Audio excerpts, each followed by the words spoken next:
Hello बच्चों, कैसे हैं आप सभी लोग। स्वागत है सभी प्यारे बच्चों का स्टडी फंडा के इस यूट्यूब चैनल में। तो आज मैथमेटिक्स की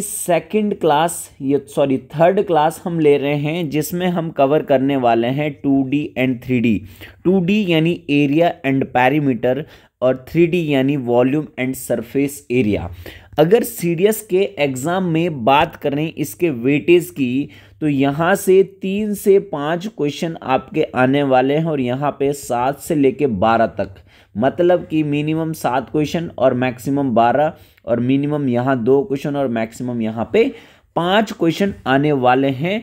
तो आज की क्लास में लगभग 15 क्वेश्चन का मटेरियल मैं आपको देने वाला हूँ। थोड़ी क्लास लंबी होगी और ये जो वॉल्यूम एंड सरफेस एरिया है इसका वेटेज बहुत है। दोनों में थ्योरी ज़्यादा नहीं है। आप सभी जानते हैं कि फॉर्मूले यहाँ पे याद करने पड़ते हैं, लेकिन फॉर्मूले भी मैं आपको इस तरीके से बताऊंगा। देखो, एरिया एंड पैरामीटर के तो फॉर्मूले बच्चों को अच्छे से याद हो जाते हैं, कोई दिक्कत नहीं आती है, लेकिन वॉल्यूम एंड सरफेस एरिया के फॉर्मूलों में प्रॉब्लम रहती है। तो मैं आपको थ्योरेटिकली ऐसे समझाऊंगा कि आपको अभी इसी वक्त क्लास में ही ये फॉर्मूले याद हो जाएं। वापस से आपको 1-2 बार रिवाइज करना ही पड़ेगा, वो आप जानते हो, चाहे आपको कितनी भी कोई चीज़ अच्छे से आ जाए, बट रिवीजन वहाँ पे नहीं करोगे तो वहाँ पे दिक्कतें बढ़ती रहेंगी। ठीक है। और साथ ही आपको ये बोलूँगा मैं कि चैनल को आप लाइक और सब्सक्राइब जरूर कीजिएगा और फीडबैक जरूर दीजिएगा लास्ट में कि भाई कैसे आपको क्लास लगी है। अब मैथ्स है तो मैथ्स में अंडरस्टैंडिंग और मैथ्स के टीचर के लिए बड़ा मुश्किल हो जाता है सेटिस्फाई करवाना बच्चे को, लेकिन मेरी बहुत कोशिश रहती है कि हर एक बच्चे को जिसको जीरो भी नहीं आता, जीरो से उठना चाह रहा है, उसको भी समझ में आ जाए, और जिसे बहुत कुछ आ जाए उसको भी कुछ न कुछ नया प्रोवाइड करूं। ठीक है ना। तो सबसे पहले हम बात करेंगे 2D के थ्योरी की। उससे पहले थोड़ा एक चीज़ पे ध्यान देंगे, भाई 1D 2D 3D होता क्या है, इस पर पहले चर्चा करते हैं। सबसे पहले मैं एक बात करूं 1D की, यानी 1 डायमेंशन की। भाई 3 जो डायमेंशन होते हैं ना, आप कोई भी चीज़, कोई भी डायग्राम आपके पास, कोई भी सामान आप अपने आसपास देखते हो तो उसकी या तो लेंथ होती है भाई, या तो उसकी ब्रेथ होती है, और या उसकी हाइट होती है ना। हाइट को डेप्थ भी आप बोल सकते हैं। ये तीनों चीज़ आप किसी चीज़ में देखते हो, आप नापने का या मेजरमेंट करने का ये तीनों तरीके होते हैं आपको, कि लेंथ हो सकती है, ब्रेथ हो सकती है और हाइट हो सकती है, और चौथी चीज़ बोले तो भाई वॉल्यूम हो सकता है, लेकिन ये डायमेंशन में काउंट नहीं होता है ना। अब देखो ध्यान से मेरी बात समझना। अगर बात करूं 1D की, तो ऐसा डायग्राम जिसमें केवल लेंथ होती है, ठीक है, ओनली लेंथ जिसमें होती है, उसी को हम, जैसे एक लाइन है ना, एक लाइन है जिसको हम L से डिनोट कर रहे हैं, ये 1 डायमेंशन होगी, इसकी कोई थिकनेस नहीं होती है। भाई लाइन की एक डेफिनेशन ही है कि इसकी कोई थिकनेस नहीं होती, ओनली लेंथ होती है, इसीलिए लाइन एक 1D डायग्राम है। ठीक है। दूसरा बात करूं 2D की, तो 2D डायग्राम क्या होता है, जिसमें लेंथ के साथ साथ उसकी ब्रेथ भी होती है, लेंथ के साथ साथ उसकी ब्रेथ भी होती है। जैसे आपका हो गया, एक आपके पास रेक्टेंगल हो गया, स्क्वायर हो गया, है ना, ये सारी चीज़ें जिसमें लेंथ भी होती है और ब्रेथ भी होती है, लेंथ भी होती है, ब्रेथ भी होती है। तो ऐसे डायग्राम को हम कहते हैं 2 डायमेंशनल डायग्राम। अगर बात करें 3D की, अब तो आप समझ ही होंगे कि लेंथ और ब्रेथ और हाइट तीनों जब इसी में हो, जैसे मान लो एक मैं बना लेता हूं यहाँ पे क्यूबॉइड, है ना, ये क्यूबॉइड मैंने बनाया, तो इसमें लेंथ भी है, ये लेंथ है, ये ब्रेथ है, और ये यहाँ पे हाइट है ना। समझ पा रहे हो आप बात को। ये वाली लेंथ हो गई आपकी, ये वाली ब्रेथ हो गई, ये हाइट होगी। जैसे माचिस की डिब्बी होती है ना, बॉक्स होता है आपका, बक्सा है ना, वो होता है। तो वो सारे 3D डायग्राम में रहते हैं। ठीक है, तो अब हमें मेनली लाइन के बारे में ये वगैरह तो हम ज्योमेट्री में चीज़ें पढ़ेंगे, लाइन्स एंड एंगल्स वहाँ चैप्टर चलेगा। तो 2D में हमें मेनली यहाँ पे फोकस करना है लेंथ और ब्रेथ वाले जो डायग्राम होते हैं उन्हीं पे हमें सिर्फ और सिर्फ फोकस करना है। समझ पा रहे हो आप बात को? अब आप सभी जानते हैं चैप्टर का नाम मैंने जो लिया है वो लिया है एरिया एंड पैरीमीटर। क्या लिया है भाई? चैप्टर का जो नाम लिया है वो लिया है एरिया एंड पैरीमीटर। ठीक है, एरिया एंड पैरीमीटर मैंने चैप्टर का नाम लिया है। तो सबसे पहले बात करूं भाई पैरीमीटर क्या होता है। पैरीमीटर होता है किसी भी डायग्राम की लेंथ ऑफ बाउंड्री। क्या बोला मैंने? Length of boundary. जैसे मैंने मान लो एक ट्राइंगल बनाया है ना, और ये साइड ये ए बी सी मैंने लिया, ए के सामने वाली साइड ए, बी के सामने वाली साइड बी और सी के सामने वाली साइड सी ली, तो यहाँ का जो पैरीमीटर हो जाएगा ए प्लस बी प्लस सी हो गया। समझ पा रहे हो आप बात को? एक ट्राइंगल ही नहीं, कोई भी डायग्राम हो सकता है। मान लो ऐसे डायग्राम बना दिया किसी ने, ऐसे डायग्राम बना दिया किसी ने, और इसकी साइड दे दी, ये ए दे दी, ये बी दे दी, ये C D E F G और एच। इसका मतलब इसका जो पैरीमीटर होगा A plus B plus C plus D plus F plus G plus H होगा। मतलब कुछ नहीं करना है, जो भी साइड्स है उसका सम कर देना है, यानी पैरीमीटर जो बोल देंगे सम ऑफ साइड्स भी बोल सकते हैं। Sum of sides, all sides लिख देना इसमें। Sum of all sides is called perimeter. अब इसका मतलब किसी भी डायग्राम का पैरीमीटर को रट्टा मारने की आपको जरूरत नहीं पड़ेगी। जैसे मैं बोलूं आपको स्क्वायर, स्क्वायर की साइड सबकी सेम होती है भाई, है ना, तो ए साइड ले लें तो इसका पैरीमीटर कितना हो जाएगा 4a।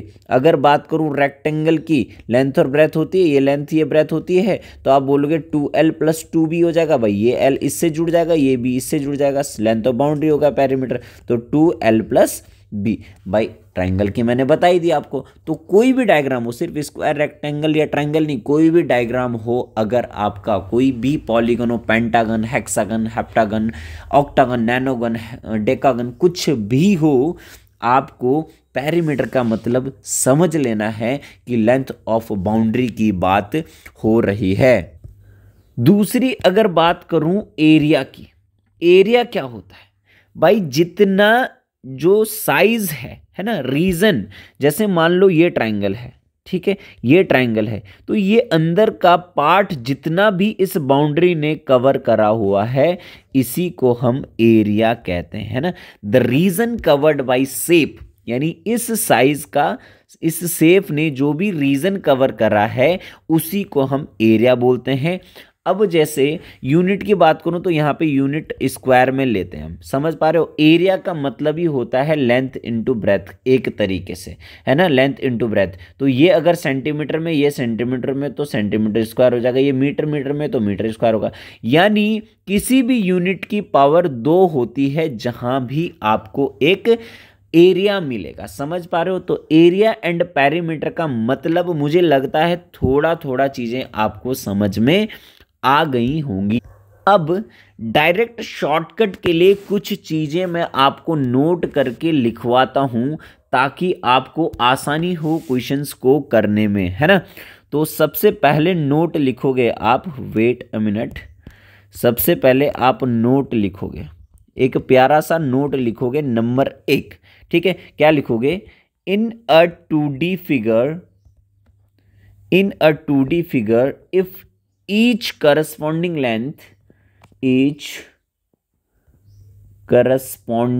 length, ध्यान से समझना, मैं थ्योरी लिख रहा हूं इस वजह से कि ताकि आपको समझ में आ जाए। इन अ 2D figure if each corresponding length is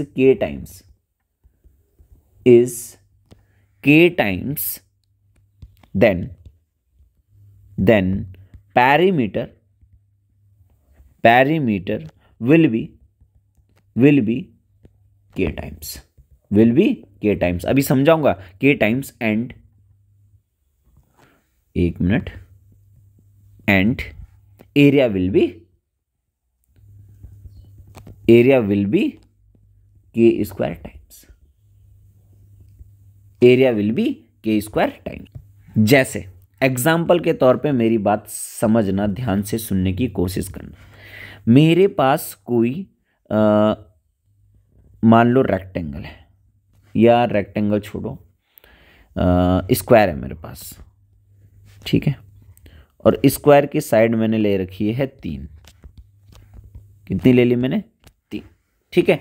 तो इसका पेरीमीटर मुझे बताओ आप बोलोगे 3 चौको 12, सारी साइड जोड़ दी, 3 3 3 3 12। एरिया आप बोलोगे, एरिया ऑफ स्क्वायर होता है साइड का स्क्वायर, यानी 3 का स्क्वायर कितना हो गया? 9 हो गया, ठीक है। अब मैं के टाइम्स इसे करता हूं, मतलब जो अगला मैंने अब करा, अगला जो स्क्वायर मैंने बनाया, इसको मैंने मान लो इसको मैंने 4 गुना कर दिया, या 4 गुना छोड़ो, इसको मैंने मान लो 2 गुना ही कर दिया, तो ये 6 हो गया, 6 हो गया, 6 हो गया, 6 हो गया। तो पेरीमीटर हो जाएगा 6 चौको 24। भाई अगर मैंने इसको 2 टाइम्स किया है साइड को, तो ये भी देखो 2 टाइम्स ही हो गया। इसका मतलब जितने टाइम में हर एक साइड को करूंगा उतने टाइम्स पेरीमीटर भी हो जाएगा, देखो 2 गुना ही हो गया। समझ पा रहे हो आप बात को? ठीक है। और एरिया देखते हैं, एरिया इसका हो जाएगा आपका 6 का स्क्वायर 36, साइड का स्क्वायर होता है। अब आप देखो यहाँ पे ये हो गया है के स्क्वायर टाइम्स, मतलब 2 का स्क्वायर 4 गुना। समझ पा रहे हो? मतलब साइड अगर 2 गुनी हुई है तो पेरीमीटर भी 2 गुना होगा, तो एरिया आपका 4 गुना होगा। ये आपको समझनी है चीज़, ये समझ जाओगे तो बहुत शॉर्टकट आपको लगेगा जब आप क्वेश्चन कर रहे होंगे। अब यहाँ पे थोड़ी सी बात करते हैं, 3D में भी कर लेते हैं ताकि आपको वहाँ पे भी इसकी हेल्प मिलेगी। इसको नोट लिख लो, सेकंड नोट आप लिखोगे क्या? इन अ 3D figure, in a 3D figure if each corresponding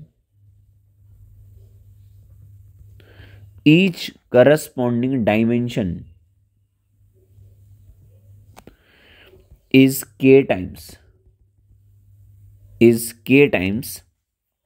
then अब 3D फिगर में एरिया नहीं होता, क्या होता है? कर्व सरफेस एरिया या फिर लिटरल सरफेस एरिया इज के स्क्वायर टाइम्स,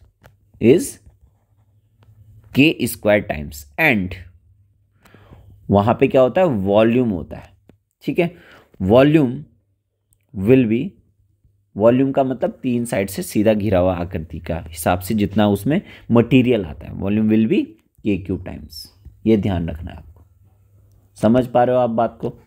तो इसको भी आप 2D की तरह समझ के, है ना, एग्जाम्पल लेके अपनी तरफ से कुछ भी ले सकते हो, क्यूब ले सकते हो, क्यूबॉइड ले सकते हो, है ना, कोन ले सकते हो, कुछ भी ले लो, कोई दिक्कत नहीं, कोई टेंशन नहीं है। समझ पा रहे हो बात को? चलो बढ़ते हैं आगे। अब बात करते हैं थोड़ा ट्रायंगल की, ठीक है। किसकी बात करते हैं? ट्रायंगल की।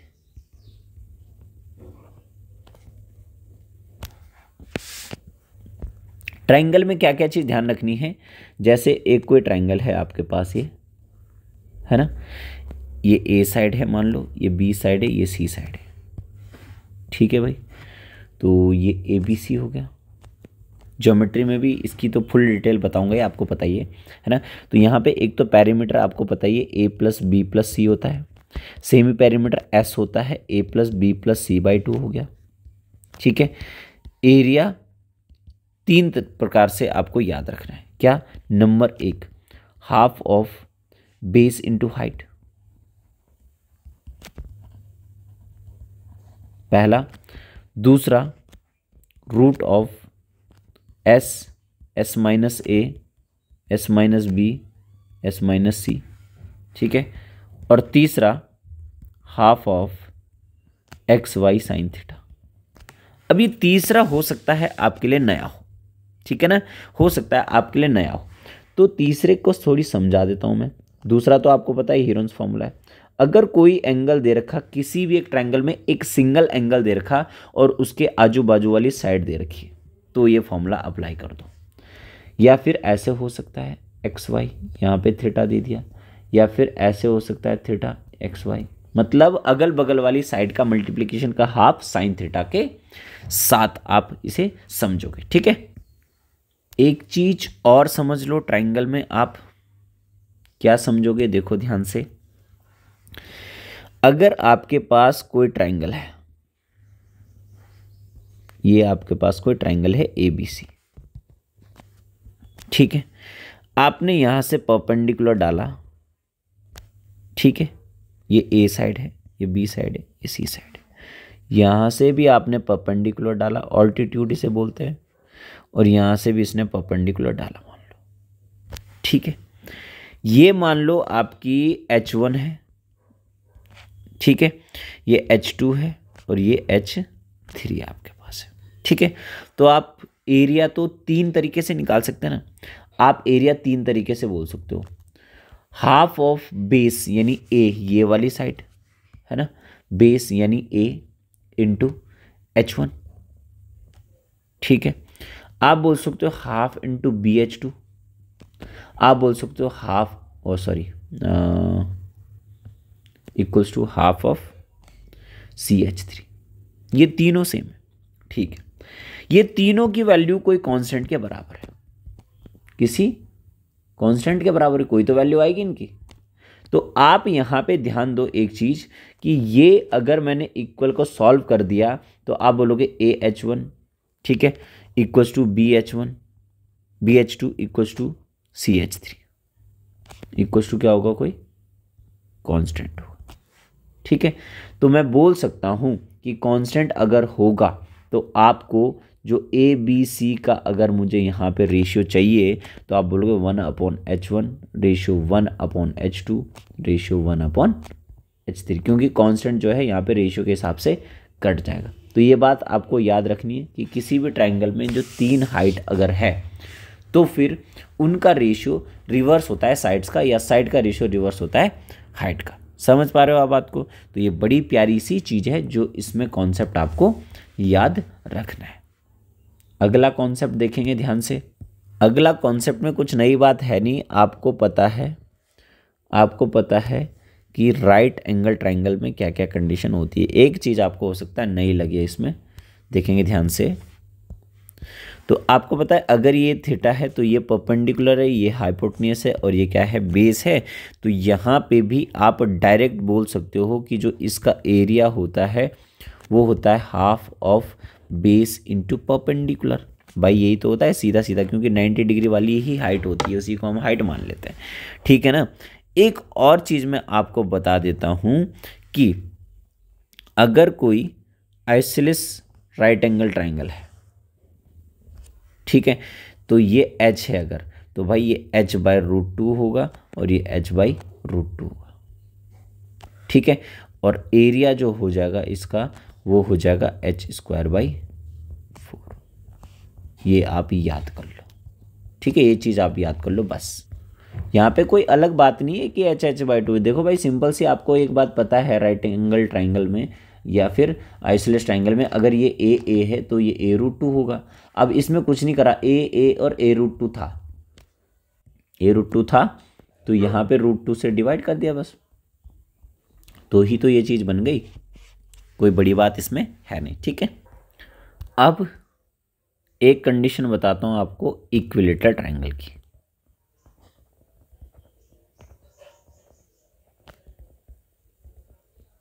इक्विलेटरल ट्राइंगल, ठीक है, ऐसा ट्राइंगल जिसकी सारी साइड क्या होती है, सेम होती है, जिसकी सारी साइड क्या होती है, सेम होती है, उसे बोलते हैं हम इक्विलेटरल ट्राइंगल। यानी ये साइड भी A है आपके पास, ये साइड भी A है, ये साइड भी A है, तीनों साइड सेम होती है। तो आप बोल सकते हो जो पैरीमीटर इसका हो जाएगा वो 3 हो जाएगा, और सेमी पैरीमीटर हो जाएगा 3A/2। इतनी सी बात क्लियर है, ठीक। हाइट इसकी आपको याद करनी है, डिटेल तरीका आपको ज्योमेट्री में पता चल जाएगा, कोई दिक्कत नहीं है। तो वहाँ यहाँ टाइम वेस्ट नहीं करते हैं, √3/A सिर्फ याद कर लेते हैं, और एरिया इसका स्पेशली याद करना है √3/4A²। यानी 2D का कंप्लीट जानकारी अंदर की डिटेल जो है ज्योमेट्री में हमें पता चल जाती है, कोई बड़ी बात इसमें है नहीं।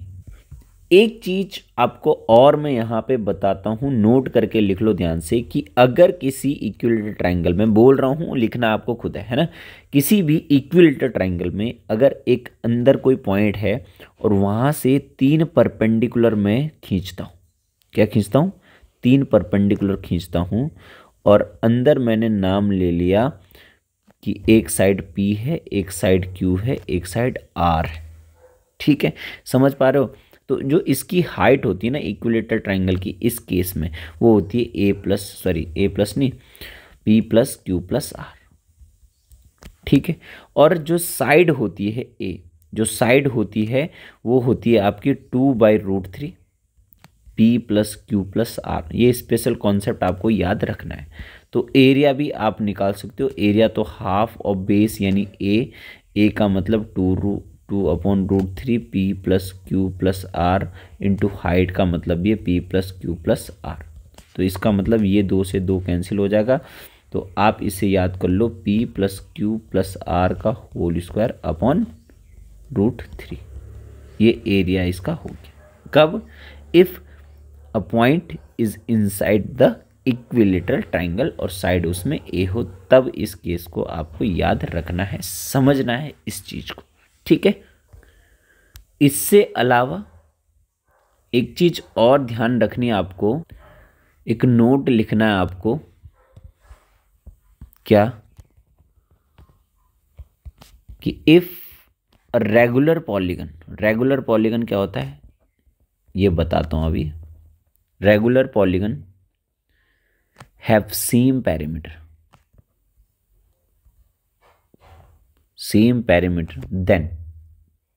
Then greater number of sides implies greater area, ठीक है। तो रेगुलर पॉलीगन का मतलब क्या होता है? रेगुलर पॉलीगन का मतलब होता है कि ऐसे डायग्राम जिसकी लेंथ ब्रेथ हाइट सब सेम होती है। जैसे मान लो इक्विलेटरल ट्रायंगल एक रेगुलर पॉलीगन है, समझ पा रहे हो। स्क्वायर एक रेगुलर पॉलीगन है। वैसा कि अगर पेंटागन 5 साइड वाला भी, अगर मान लो 5 साइड वाला जो पेंटागन है उसकी सारी साइड सेम है तो उसको रेगुलर पॉलीगन हम कहते हैं, ठीक है। यानी अब ये बोलना चाह रहा कि कोई भी रेगुलर पॉलीगन में अगर पैरामीटर सेम है तो एरिया उसकी साइड के अकॉर्डिंग बड़ा होता जाएगा, है ना। जैसे मान लो कोई इक्विलेटरल ट्रायंगल है, ठीक है, उससे बड़ा होगा आपका स्क्वायर। सेम पैरामीटर है इसमें, सब में सेम, ठीक है, पैरामीटर सब में सेम है, ठीक है। और उससे बड़ा होगा आपका पेंटागन, उससे बड़ा होगा आपका पेंटागन, उससे बड़ा होगा आपका हेक्सागन। समझ पा रहे हो आप बात को? उससे बड़ा होगा आपका हेक्सागन, ठीक है। उससे बड़ा होगा आपका और हेप्टागन, और बड़ा होगा तो सबसे बड़ा क्या होगा भाई? सर्कल होगा। सबसे बड़ा क्या होगा? सर्कल होगा। भाई सिंपल सी बात है, सर्कल में तो साइड लिमिटलेस है एक तरीके से, कंप्लीट ही ये देखो, यही धीरे धीरे करके मॉडिफाई होके यही तो बना है चीज़। समझ पा रहे हो ना आप बात को? अब सर्कल के बारे में थोड़ा हम पढ़ लेते हैं, बाकी थ्योरी जो चलती रहेगी वो क्वेश्चंस के साथ साथ चलती रहेगी, एक्स्ट्रा जो भी आएगी वो मैं आपको बताता जाऊंगा। मेन कॉन्सेप्ट मैंने आपको बताए हैं, थोड़ा सर्कल के बारे में हम समझ लेते हैं, ठीक है। सर्कल, तो सर्कल आप सभी जानते हैं भाई, ये आपका मान लो सर्कल है, ठीक है। तो इसमें एक प्यारी सी रेडियस होती है भाई, आर से हम इसे डिनोट करते हैं, ठीक है, कोई दिक्कत नहीं है। और आर को अगर पूरा दूसरी साइड से मिलाते हैं तो ये डायामीटर होता है, ठीक है। दूसरी चीज़ यहाँ पे ये वाली होती है कॉर्ड, ठीक है, क्या होती है? कॉर्ड। और ये जो डायामीटर होती है ये लार्जेस्ट कॉर्ड इसे हम बोलते हैं, क्या बोलते हैं? लार्जेस्ट। जो कॉर्ड सेंटर से होके गुजरती है वो लार्जेस्ट कॉर्ड ही होती है। अब कॉर्ड बहुत सारी होती है ना, तो लार्जेस्ट ये हो गई, ठीक है, यहाँ तक तो कोई दिक्कत नहीं। बात करते हैं पैरीमीटर की। यहाँ पैरीमीटर नहीं होता, यहाँ पे बोलते हैं हम सरकमफेरेंस। यहाँ पे लेंथ ऑफ बाउंड्री को सरकमफेरेंस हम कहते हैं, ठीक है, वो होती है 2πr। एरिया की यहाँ पे बात करें तो यहाँ पे होता है πr², ठीक है। इतनी बात तो आप सभी को पता ही है, ठीक है। एक होता है इसमें सीकेंट, इसको बोलते हैं सीकेंट। समझ पा रहे हो आप बात को। अब ये है आपके पास सेक्टर। क्या है ये आपके पास? सेक्टर। अगर ये रेडियस है, ये थीटा है, तो ये आपका है length of arc L. L equal to होता है आर थीटा। ठीक है। एरिया ऑफ सेक्टर आप लर्न कर सकते हो। एरिया ऑफ सेक्टर होता है theta upon 360 pi R square. समझ पा रहे हो? ये आपको लर्न करके रखना है भाई। कंप्लीट तो पाई आर स्क्वायर होता है, अगर उसका कुछ हिस्सा तोड़ दिया तो 360 तो कंप्लीट होता है। एक्चुअल में थीटा अपॉन 360 की जगह 360 अपॉन 360 होता है, तो वो कट जाता है, तो ये बन जाता है। और थीटा अगर छोटा हो गया, मतलब एक टुकड़ा सा आ गया सेक्टर का, तो आप ये फॉर्मूला वहाँ पे याद रखोगे। और अगर आपको लेंथ ऑफ आर्क की तरीके से, चलो लेंथ ऑफ आर्क का तो आप यही याद कर लो, यही ईजी है, कोई दिक्कत नहीं है। इतना आपको सिर्फ थ्योरी लर्न करनी है फिलहाल के लिए 2D में, है ना। और 2D की बहुत ज़्यादा गहरी जानकारी, जैसे ट्राइंगल है, ट्राइंगल में बहुत टाइम लगता है हमें ज्योमेट्री में, लेकिन 2D में हमें ज़्यादा नहीं है। एरिया एंड पैरीमीटर से ही हमें सिर्फ मतलब होता है, इसलिए यहाँ पे ज़्यादा दिमाग नहीं लगाना है। क्वेश्चन के अकॉर्डिंग जैसे जैसे क्वेश्चन आते रहेंगे वैसे वैसे हम सॉल्व करते रहेंगे। यानी कोई भी जो थ्योरी अब एक्स्ट्रा में आएगी थ्योरी, है ना, वो आपको नोट करते जानी है, क्योंकि मैं ज़्यादा गहराई यहाँ पे अगर बताऊँगा तो ज्योमेट्री वाला पूरा पोर्शन कवर करना पड़ेगा। तो ज्योमेट्री चैप्टर में जब ज्योमेट्री मैं कराऊंगा आपको, वो भी वन शॉट में ही कराऊंगा, तो उसमें कंप्लीट थ्योरी आपकी कुछ चीज़ें ऐसी है जो मिलेंगी आपको न्यू। अभी आगे जब मैं क्वेश्चंस कराऊंगा तो वो नोट करते जाना, बाकी गहराई जो है आपको ज्योमेट्री में डिटेल पता चल जाएगी। ठीक है, तो ज़्यादा देरी नहीं करेंगे, स्टार्ट करते हैं क्वेश्चंस का सिलसिला। पहला क्वेश्चन आपकी स्क्रीन में है, आपको इसे पढ़ना है, अच्छे से करना है, तब जाके चीज़ें आपको समझ में आ जाएंगी। ठीक है, क्या बोल रहा है देखो question. The number of rounds that a wheel of diameter 7/11 metre. ठीक है, एक पहिया है भाई, है ना, एक पहिया है, ये मान लो एक पहिया है आपका, प्यारी सी बुलेट का पहिया है, जो आपको लेनी है बाद में जैसे ही आपकी जॉब लगती है।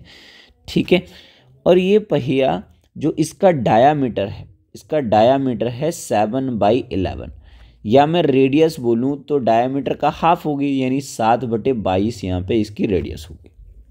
ठीक है, will make in travelling 4 kilometre will be.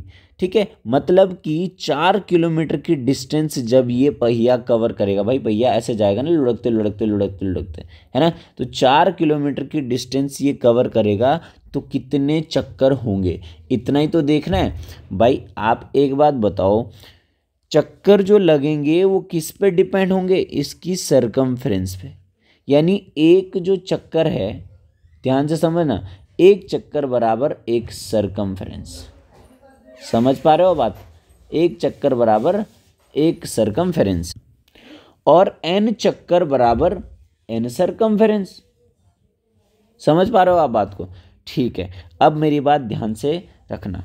तो n इंटू 2πr, यही तो चक्कर हो गए बहुत सारे, और यही बहुत सारे चक्कर मिला के तो डिस्टेंस बनेगी भाई। एक सरकमफ्रेंस मान लो इतनी है, दूसरी सरकमफ्रेंस मान लो इतनी, तीसरी सरकमफ्रेंस मान लो इतनी है, इस तरीके से हो सकता है ना।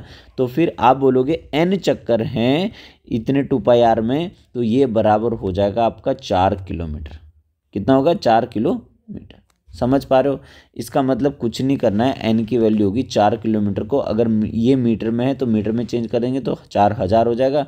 और ठीक है, 2 इंटू पाई का मतलब 22/7, और r आपको दे रखी है 7/22। समझ पा रहे हो बात को? बहुत आसान है, कोई दिक्कत नहीं है। 22 से 22 कैंसिल, 7 से 7 कैंसिल, 2 कट गया, वहाँ पे आपका आंसर जो आएगा वो आ जाएगा 2000। तो कुछ भी याद नहीं रखना आप, एक तरीके से इतने राउंड हो गया ना। आपको क्या याद रखना है कि भाई टोटल जो डिस्टेंस कवर करी, है ना, डिस्टेंस कवर करी अपॉन सरकमफेरेंस, याद भी रख सकते हो आप, बट समझना बहुत ज़रूरी है।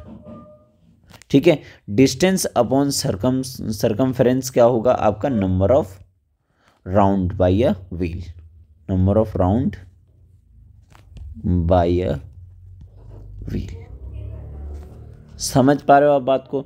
बहुत आसान है, सिंपल कॉन्सेप्ट है, बट कई बच्चे इसमें दिक्कत करेंगे, यानी ऑप्शन नंबर डी यहाँ पे करेक्ट आंसर हो गया आपका। ठीक है भाई, चलो अगला क्वेश्चन आपकी स्क्रीन पे बहुत ही सिंपल, इसे तो बच्चा बच्चा कर देगा। ये क्वेश्चन आपका आया था 2016 के एग्जाम में, आया था सेडियस में। ठीक है, मैं सारे ही प्रीवियस ईयर क्वेश्चन करा रहा हूँ यहाँ पे, ऐसे नहीं कि कोई भी क्वेश्चन उठा दिया बस फालतू में, है ना। आपको लेवल दिखाना चाह रहा हूँ कि कोई बहुत बड़ी बात नहीं है सीडीएस के मैथमेटिक्स में। ठीक है, देखो ध्यान से देखेंगे। What is the area of the triangle with sides of length 12 centimetre, 13 centimetre, 5 centimetre.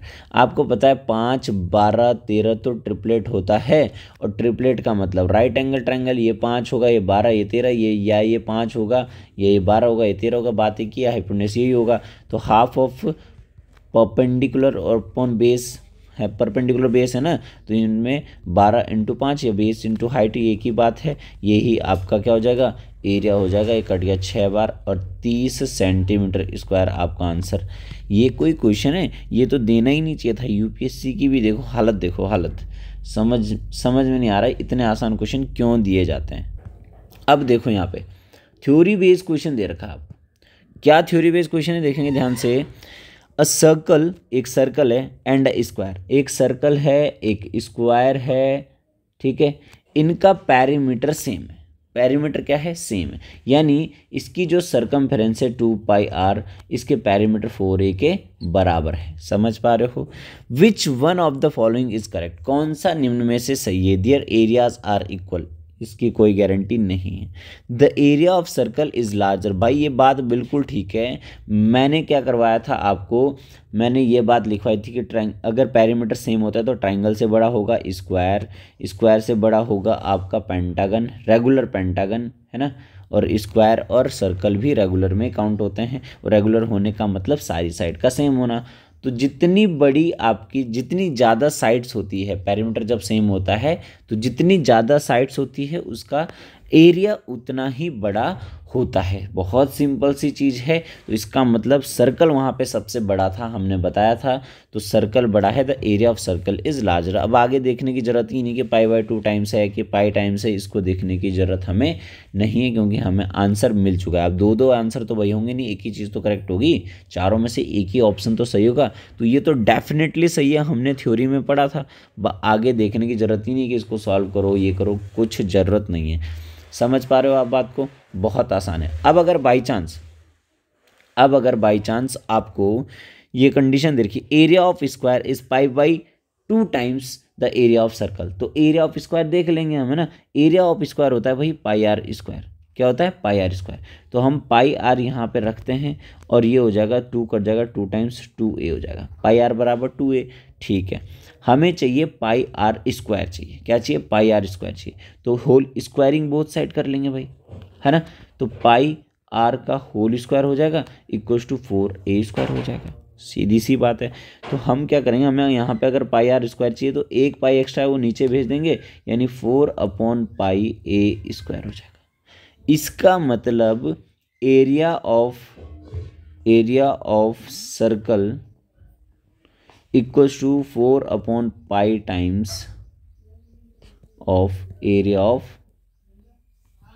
Of square, या फिर अगर हम बोलें कि area of square is equals to हो जाएगा π/4 इंटू πr², है ना। ये आप लिख सकते हो कि area of square is π/4 times of area of circle. तो पाई टाइम्स या π/2 टाइम्स नहीं है, आपका कितना टाइम्स है, π/4 टाइम्स है। अगर मान लो इस तरीके का ऐसा यहाँ पे स्टेटमेंट गलत होता, फिर यहाँ पे π/4 होना चाहिए था, या यहाँ पे π/4 होना चाहिए था। ये बात आपको समझ में आ गई होगी अच्छे से, बहुत आसान है, कोई दिक्कत नहीं, कोई बहुत बड़ी बात नहीं है। समझ पा रहे हो? चलो बढ़ते हैं नेक्स्ट क्वेश्चन की तरफ, बढ़ते हैं आगे। अब ये जो क्वेश्चन है यहाँ पे आपको थोड़ी नई थ्योरी में लिखवाऊंगा, तो आपको ध्यान देना है, ठीक है। क्या 2 नोट लिखाऊंगा। नंबर 1, ठीक है। यहाँ पे क्या आपको ध्यान रखना है कि कभी भी किसी भी सर्कल के अंदर अगर स्क्वायर बनाते हैं, क्या बनाते हैं, स्क्वायर बनाते हैं, तो उसके जो डायगोनल होता है वो सेंटर से होके गुजरता है, यानी ये भी आर होती है, ये भी आर होती है। दूसरी चीज आपको याद रखनी है कि किसी भी इक्विलेटरल ट्रायंगल अगर सर्कल के अंदर होता है तो यहाँ पे एक होती है आर, जो स्मॉल रेडियस नहीं कैपिटल रेडियस से हम डिनोट करते हैं, बट यहाँ पे दोनों सर्कल के अंदर, अभी मैं डिटेल बताऊंगा। यहाँ की जो रेडियस होती है इसको बोलते हैं सरकम रेडियस। क्या बोलते हैं, सरकम रेडियस यहाँ पे हम बोलते हैं। और सरकम रेडियस जो होती है सिर्फ इक्विलेटरल ट्रायंगल में, क्या है, इक्विलेटरल ट्रायंगल है, और ये क्या है, स्क्वायर है। तो ये होती है आपकी ये जो साइड होती है, मान लो ए है तो साइड अपॉन √3 होता है। ये आपको बात ध्यान रखनी है, बहुत सिंपल सी चीज़ है भाई, ठीक है। दूसरा यहाँ पे आइसोलेस ट्रायंगल का यूज़ या फिर इस तरीके से यूज़ कर सकता हूँ मैं, वो तो छोटी सी कॉमन सी चीज़ें हैं, ठीक है। अब आप ध्यान देना मेरी बात का, क्या क्या चीज़ें हैं। देखो, if square of side x, यहाँ पे स्क्वायर है, इसकी साइड एक्स दे रखी है भाई, ये मान लो स्क्वायर है, इसकी साइड एक्स है, ठीक है। ये and equilateral triangle of sides Y, equilateral triangle है, इसकी साइड कितनी है, वाई साइड है, इसकी कितनी साइड है, वाई साइड है, तो इसको भी वाई कर लेंगे हम, वाई साइड है, ठीक है। इंस्क्राइब इन अ सर्कल, ये सर्कल के अंदर है, ठीक है। Then what is the ratio of X and Y, आप मुझे बताओ एक्स एंड वाई रेडियस में चेंज कर लेते हैं दोनों को, सीधी सीधी सी बात है, तो बहुत आसान है। यहाँ पे आप बोलोगे कि भाई ये चीज़ दोनों सेम हैं, तो आइसोलेस ट्रायंगल है भाई, है ना, और ये 2r के बराबर है। समझ पा रहे हो आप बात को। एक्चुअल में अगर ये वाली चीज़ होती है आपके पास कि ये x है, ये x है अगर, तो आप बोलोगे ये x√2 है, पाइथागोरस थ्योरम से निकालते हैं, आप सभी को पता है ये x√2 है। और ये x√2 जो है यहाँ पे, ये जो x√2 है भाई, यही तो 2r के बराबर होगा। ये बात में समझ में आई आपको। अब मुझे x की वैल्यू चाहिए, तो भाई 2/√2r होगी, या फिर इसको √2/√2 से अगर मल्टीप्लाई डिवाइड में करूं तो ये √2r हो जाएगा। r पीछे लिख देते हैं, ये r√2 होगी, इक्वेशन नंबर 1, ठीक है। यहाँ से अगर मैं बात करूं, सरकम रेडियस r हो जाएगी y/√3, डायरेक्ट ही है भाई, ठीक है। समझ पा रहे हो आप बात को, है ना। तो यहाँ पे y जो हो जाएगा आपका, ये हो जाएगा आपका r√3, ये इक्वेशन नंबर 2 आपकी हो। बहुत आसान है, दोनों एक एक लाइन में ही हो सकती थी, मैंने तो आपको डिटेल बताई ना, समझाई है डिटेल। आप तो ये चीज़ डायरेक्ट लिखते ना, डायरेक्ट लिखते ये चीज़ आप, तो बहुत आसान आपके लिए ये चीज़ हो जाती। अब सिंपल से आपको बोल रहा रेशियो बताओ x और y का, किसका बताओ रेशियो, x और y का, यानी x/y आपसे पूछा हुआ है, यानी r√2/r√3, है ना। r से r कैंसिल हो जाएगा, इसीलिए अब सेम सर्कल है, इसीलिए रेडियस दोनों की सेम है। समझ पा रहे हो ना, अलग अलग सर्कल होता तो कंडीशन बनती नहीं। समझ पा रहे हो, तो आंसर आपका आ गया 2/3, √2/3, यानी ऑप्शन नंबर एकदम सही जवाब है एक। ये भी क्वेश्चन आपका 2016 में आया था भाई, ये भी कब आया था आपका क्वेश्चन, 2016 में ये क्वेश्चन आया था। तो टेंशन नहीं लेनी है, बहुत आसान क्वेश्चन आ रहे हैं। ये थोड़ा क्वेश्चन थोड़ी सही था, बढ़िया था, तो इसको मैं बोल दूंगा कि इम्पॉर्टेंट है, कॉन्सेप्ट बेस है। बढ़ते हैं नेक्स्ट क्वेश्चन की तरफ।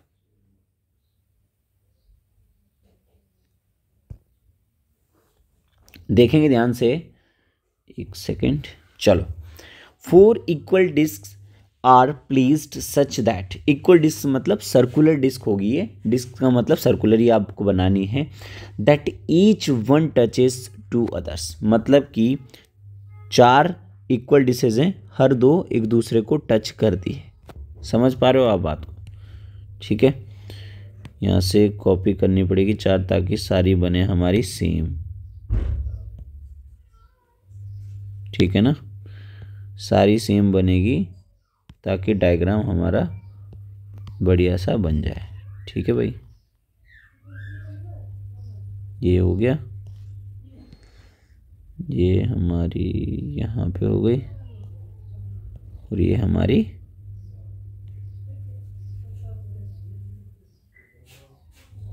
यहाँ पे हो गई। ठीक है, ये 4 इक्वल डिशेस हो गई भाई। ठीक है, अब देखो ध्यान से, if the area of the empty space कौन सा है भाई, ये वाला है एम्प्टी स्पेस आपका, ये अंदर खाली बचा हुआ है। ठीक है, इनक्लोज बाय देम। ठीक है, इनके द्वारा इनक्लोज, ये नीला नीला वाला जो पोर्शन है ये खाली वाला एरिया है। ठीक है, ये क्या है, एम्प्टी एरिया है। ठीक है, ये एकदम सीधा हो गया, आपको पता ही है, देश बना अजीब है थोड़ा, सर्कल एकदम गोले नहीं है। ठीक है, देन ये अंदर का एरिया दे रखा आपको 150 बाई 847। ठीक है, then the radius of each disc equals to, इसकी रेडियस पूछी r। आप मुझे एक बात बताओ, बहुत आसान सी चीज़ है, जब भी आपको 4 ऐसे बनाए और ऐसी कंडीशन आती है तो आप इन चारों के क्या बनाओगे, आप चारों के सेंटर मिला दोगे।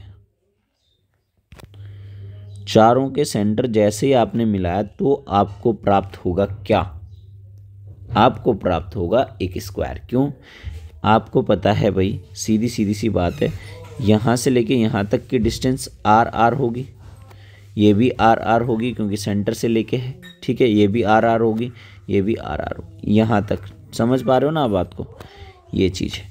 इसका मतलब जो इसकी साइड है, वो जो साइड ऑफ स्क्वायर है, साइड ऑफ जो स्क्वायर है वो 2r हो जाएगी यहाँ पे। समझ पा रहे हो, हमें यही r निकालना है और गेम खेल के हम। आप एक बात बताओ, जो ये वाला आपका एरिया है, सेक्टर है, ये यहाँ पे 90 डिग्री है और एक सेक्टर ये है, ये भी इसी के बराबर होगा, ये भी इसी के बराबर होगा, ये भी इसी के बराबर। ये जो 4 सेक्टर बन रखे, एक ये, दूसरा ये, तीसरा ये, चौथा है, ये चारों को मिला के first plus second plus third plus 4, चारों को मिला के एक स्क्वायर बन रहा है। क्या बन रहा है, एक, सॉरी स्क्वायर नहीं, एक बन रहा है आपका क्या, सर्कल बन रहा है कि नहीं बन रहा। इसका मतलब जो ये स्क्वायर है बाहर, क्या, area of square minus area of 4 sector बोलो या 1 सर्कल बोलो, बात है कि ये 4 सेक्टर बोलो या 1 सर्कल बोलो, यही आपका एरिया दे रखा, जो आपके अंदर का एरिया दे रखा है 150/847। अब एक्चुअल में जब आप सीख गए ना, तब आप डायरेक्टली ये कुछ लिखोगे नहीं भाई, ये चीज़ें समझने की तो है ही नहीं इतनी सारी में से। आपको तो लिखना है एरिया ऑफ स्क्वायर यानी साइड का स्क्वायर, और साइड आपके पास है 2r, minus area of circle आपको लिखना है पाई आर स्क्वायर। क्या लिखना है, पाई आर स्क्वायर। बहुत आसान बात है। और सामने है आपके पास 150/847। समझ पा रहे हो आप बात को। एक्चुअल में ये है 4r स्क्वायर और ये है pi R square equals to 150/847। R square common आ जाएगा, 4 - 22/7 हम इसे लिख लेते हैं। 7 चौको 28, ये है 6/7, यानी आर स्क्वायर की जो वैल्यू हो जाएगी आपके पास, ये हो जाएगी 150। ये सेम है 150/847। ये वाली वैल्यू 7 चौको 28 6/7 है ना, यानी 7/6 हम इसे कर लेंगे। तो 7 से कट जाएगा, 7 एकम 7 दूनी 14, 7 एकम 7, 6 से कट गया आपके पास 25 बार। तो आर स्क्वायर की वैल्यू 25/121 है, तो आर की वैल्यू 25 का रूट होता है 5, 121 का होता है 11, 5/11 सेंटीमीटर, यानी ऑप्शन नंबर डी। बहुत आसान क्वेश्चन है, 15 से 20 सेकंड के डिफरेंस में, अंतर में ये हो जाना है 101%। बहुत इजी है लेकिन बहुत प्यारा क्वेश्चन है। आप ये जो क्वेश्चन है ये भी 2016 के एग्ज़ाम में आया था, तो इम्पॉर्टेंट क्वेश्चन मैं इसे बोलूँगा कि इसका कॉन्सेप्ट भी आपको ध्यान से समझना है। सिंपल है बहुत। बढ़ते हैं नेक्स्ट क्वेश्चन की तरफ। क्या बोल रहा है नेक्स्ट क्वेश्चन, देखेंगे ध्यान से। The base of N isosceles triangle is 300 unit. एक आइसोसेलेस ट्राइंगल है जिसका बेस कितना है भाई 300 है unit. And each of the 40 equal sides, और ये जो साइड्स है आपके पास ये 170 यूनिट है। ठीक है, कोई दिक्कत नहीं है, बहुत आसान है। Then area of the triangle is, आपको मैंने लिखवाया था एरिया ऑफ आइसोसेलेस ट्राइंगल, क्या लिखाया था, b/4 root of 4a² minus b²। ये फॉर्मूला आपको आइसोसेलेस ट्राइंगल का याद रखना है भाई, समझ पा रहे हो आप बात को। तो बहुत आसान है, डायरेक्ट क्वेश्चन आपके पास है। ए बी क्या है, ये वाला पोर्शन आपका बी होता है और ये जो इक्वल साइड्स होती है इसको हम मान लेते हैं ए मान लेते हैं। ठीक है, तो b/4 का मतलब हो गया 300/4, सीधी सी बात है, into root of 4 into a²। मतलब 170 का स्क्वायर, 170 मतलब 289, 17 का 289 हो जाएगा आपका, है ना, 289, और 0 का 00 लग जाएगा, 1 0 का 2 0 हो जाता है अगर स्क्वायर करते हैं। माइनस आपके पास माइनस कितना है ये 300, 300 का स्क्वायर का मतलब है 900, 3 का मतलब 9 हो गया, और 2 0 का मतलब 4 0 हो गया। ठीक है, ये चीज़ आ गई है आपके पास, कोई दिक्कत नहीं इतने में। तो हमें ये आपका कट गया 4 7 28, 2 4 5 20 75, कितने बार कट गया। या एक काम करो, इसको रहने देते हैं अभी, है ना, काटने फाड़ने का काम बाद में कर देना चाहिए। 300/4 है, ठीक है, ये 4 इंटू कर देंगे तो 0 0, 4 9 36, 4 8 32 और 3 35, और 4 दूनी 8 और 3 11। ठीक है, 1156 और 0 0 माइनस 90,000 हो गया भाई। ठीक है, माइनस कर देंगे 300/4 को इंटू रूट ऑफ, ये हो जाएगा आपका, देखो ये 90,000 है और ये 115,600 है ना, सिंपल है। तो हम बोलेंगे 0 0 कट गया आपके पास 25,600 हो गया आपके पास, है ना भाई। 90 और 115 के बीच में 25 का गैप है, 600 और है, तो 25,600 ही हो गया। 25,600 में ये 16 का स्क्वायर दिख रहा है, इसका मतलब 300/4 इंटू 160 हो जाएगा ये भाई। ये 256 16 का होता है, 2 0 का मतलब 1 ही 0, 160 हो गया। ठीक है, 4 चौको 16 हो गया आपके पास 40, और 4 3 12, यानी 12,000 आपका करेक्ट आंसर होगा, 12,000 स्क्वायर यूनिट, यानी option number C, option number C आपका एकदम यहाँ पे करेक्ट आंसर होगा। तो बहुत आसान है, थोड़ी कैलकुलेशन का आपको ध्यान रखना है, और बाकी इसमें कुछ नहीं है, और कैलकुलेशन जिसकी स्ट्रांग है उसको तो कोई टेंशन लेने की ज़रूरत है ही नहीं। ठीक है भाई, अगला क्वेश्चन देखते हैं। चलो भाई, अब यहाँ पे थोड़ी नई चीज़ आई है जिसकी थ्योरी मुझे आपको बतानी है। ठीक है, क्या है देखो, the area of regular hexagon. ठीक है, तो मैं आपको बहुत प्यारी चीज़ याद कर देता हूँ, रेगुलर हेक्सागन यानी कुछ भी आ जाए तो आप एक चीज़ नोट करके लिख लो, नोट करके लिख लो। रेगुलर का मतलब आप सभी जानते हैं, जैसे इक्विलेटरल ट्रायंगल एक रेगुलर पॉलीगन है, एक स्क्वायर एक रेगुलर पॉलीगन है, यानी सारी साइड जिस भी पॉलीगन की सेम होती है उसे रेगुलर पॉलीगन कहते हैं। तो आप लिख दो एरिया ऑफ रेगुलर पॉलीगन, और वो कोई सा भी हो। ठीक है, एरिया ऑफ रेगुलर पॉलीगन आप लिखोगे Na²/4 into cot π/n, π/n, समझ पा रहे हो। अब अगर मुझे चाहिए एरिया ऑफ, इसी से मैं बनाऊंगा एरिया ऑफ रेगुलर हेक्सागन, मुझे हेक्सागन का पूछा है ना, एरिया ऑफ रेगुलर हेक्सागन, मतलब कि n की जगह हम क्या रख देंगे 6 रख देंगे बस, तो 6a²/4 हो गया, और कॉट ऑफ इसका मतलब है π180, और बाई n का मतलब 6 हो गया, यानी 3/2a², और कॉट ये कितना हो गया 30, कॉट 30 की वैल्यू कितनी होती है भाई 1060 के बराबर √3, यानी आपका आंसर हो जाएगा 3√3/2a², साइड ए है। तो भाई यही है, डायरेक्टली है, कोई वैल्यू भी नहीं गिवन है आपके पास, तो 3√3/a², यानी ऑप्शन नंबर बी आपका एकदम करेक्ट आंसर है।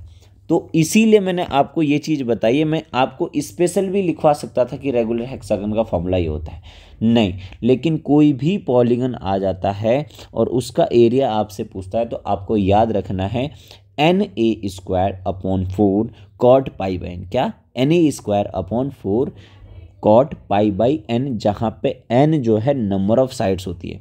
अब यहाँ पे हेक्सागन था, हेक्सागन का मतलब है जिस पॉलीगन की साइड 6 होती है उसी को हम रेगुलर हेक्सागन या हेक्सागन कहते हैं। रेगुलर का मतलब तो सारी साइड सेम होना है। अब हेक्सागन होगा कैसा? ऐसे होगा लगभग 1 2 3 4 5 6, ये हेक्सागन ही हो गया। सारी साइड सेम नहीं यहाँ पे, बट सारी साइड सेम वाला ही रेगुलर होता है। ठीक है, बढ़ते हैं नेक्स्ट क्वेश्चन की तरफ। बहुत आसान सा क्वेश्चन आपके सामने आया है, देखो। What is the area of triangle whose sides are 51 centimetre, 37 centimetre and 20 centimetre. ठीक है, तो भाई एरिया आपको निकालने के लिए तीनों साइड गिवन है, हाफ बेस इंटू हाइट निकाल सकते हो, लेकिन ज़रूरत नहीं है। यहाँ पे आपके लिए सबसे आसान है 51, 37 और 20। कोई ट्रिपलेट हमने नहीं पढ़ा है, तो आप ये भी नहीं बोल सकते कि राइट एंगल ट्राइंगल है। तो सीधा सीधा हीरोन्स फॉर्मूला आप लगाओगे, root of S minus A, S minus B, S minus C है। ठीक है, तो यहाँ पे ए आपके पास 51 है, बी 37 है और सी आपके पास 20 है। एस निकालेंगे तो 51 प्लस 37 प्लस 20 अपॉन कितना हो जाएगा 2, तो ये हो जाएगा 7 और 1 8, 2 5 5 10 बटे 2 कितना हो गया 54, है ना। तो 54 इंटू 54 में से 3 गए, कितने बचे भाई? ए कितना है 51 है ना, 3, और 54 में से बी यानी 37 गए तो 13 और 4 17, और 54 में से 20 गए तो 34 आ गया। ठीक है, इसका रूट निकालना है तो सारा मल्टीप्लाई नहीं करना है भाई। 54 को लिख दो आप 9 गुणा 6 लिख सकते हैं, और 9 गुणा 6 को 3 गुणा 2 लिख दो। ठीक है, 6 को क्या लिख देते हैं 3 गुणा 2, तो ये हो जाएगा, देखो 9 3 27 दूनी 54 हो गया। और 17 को 17 ही रहने दो, ये तो टूटेगा नहीं, इसको 17 इंटू 2 लिख सकते हैं आप। अब 2 2 के पेयर बना लो आप, एक तो 9 है और दूसरा यहाँ पे आपके पास 9 3 27 हो गया। अच्छा, ये वाला 3 एक छूट गया है ना, ये तो था ये वाला, और एक 3 छूट गया, इसको अलग लिखते हैं। ये वाला 3 छूट गया था ना, इसको अलग लिख देते हैं। तो एक तो 9 ये हो गया आपके पास, ठीक है, और एक 9 इन 3 को मिला के हो गया, तो 9 आ गया मतलब। ठीक है, ये कहानी गोले वाली ख़त्म हो गई। ये 17 17, तो इसको भी एक बार 17 लिख देंगे, और ये 2 2 2 लिख देंगे। ठीक है, तो यही आपका आंसर हो जाएगा। तो 17 नंबर 153, 153 का 2 गुना अगर मैं करूँगा तो 150 150 300, 306 यूनिट स्क्वायर होना चाहिए, सेंटीमीटर स्क्वायर यहाँ पे है तो सेंटीमीटर स्क्वायर होना चाहिए 306, यानी ऑप्शन नंबर सी यहाँ पे एकदम करेक्ट आंसर है। ठीक है, बढ़ते हैं नेक्स्ट क्वेश्चन की तरफ। बहुत ही ज़बरदस्त क्वेश्चन है, इसको मार लो आप इम्पॉर्टेंट टिक मार लो। और ये क्वेश्चन जो है आपका आया था 2017 के सेकंड एग्जाम में सीडीएस में। देखते हैं इस क्वेश्चन को। An isosceles triangle is drawn outside on one of the sides of square as base in such a way that the perimeter of the complete figure is 7/6 times of the perimeter of the original square। सबसे पहले तो diagram देखना आपके लिए बहुत ज़रूरी है, इसको सारा हटा देते हैं। डायग्राम सबसे इम्पोर्टेंट है। ये क्या बोल रहा है कि एक स्क्वायर है, ठीक है, और उसके एक साइड में, स्क्वायर के एक साइड में जो है आपका क्या है, ये एक साइड एज अ बेस है, और यहाँ पे बना रखा है इसने एक आइसोलेस ट्राइंगल।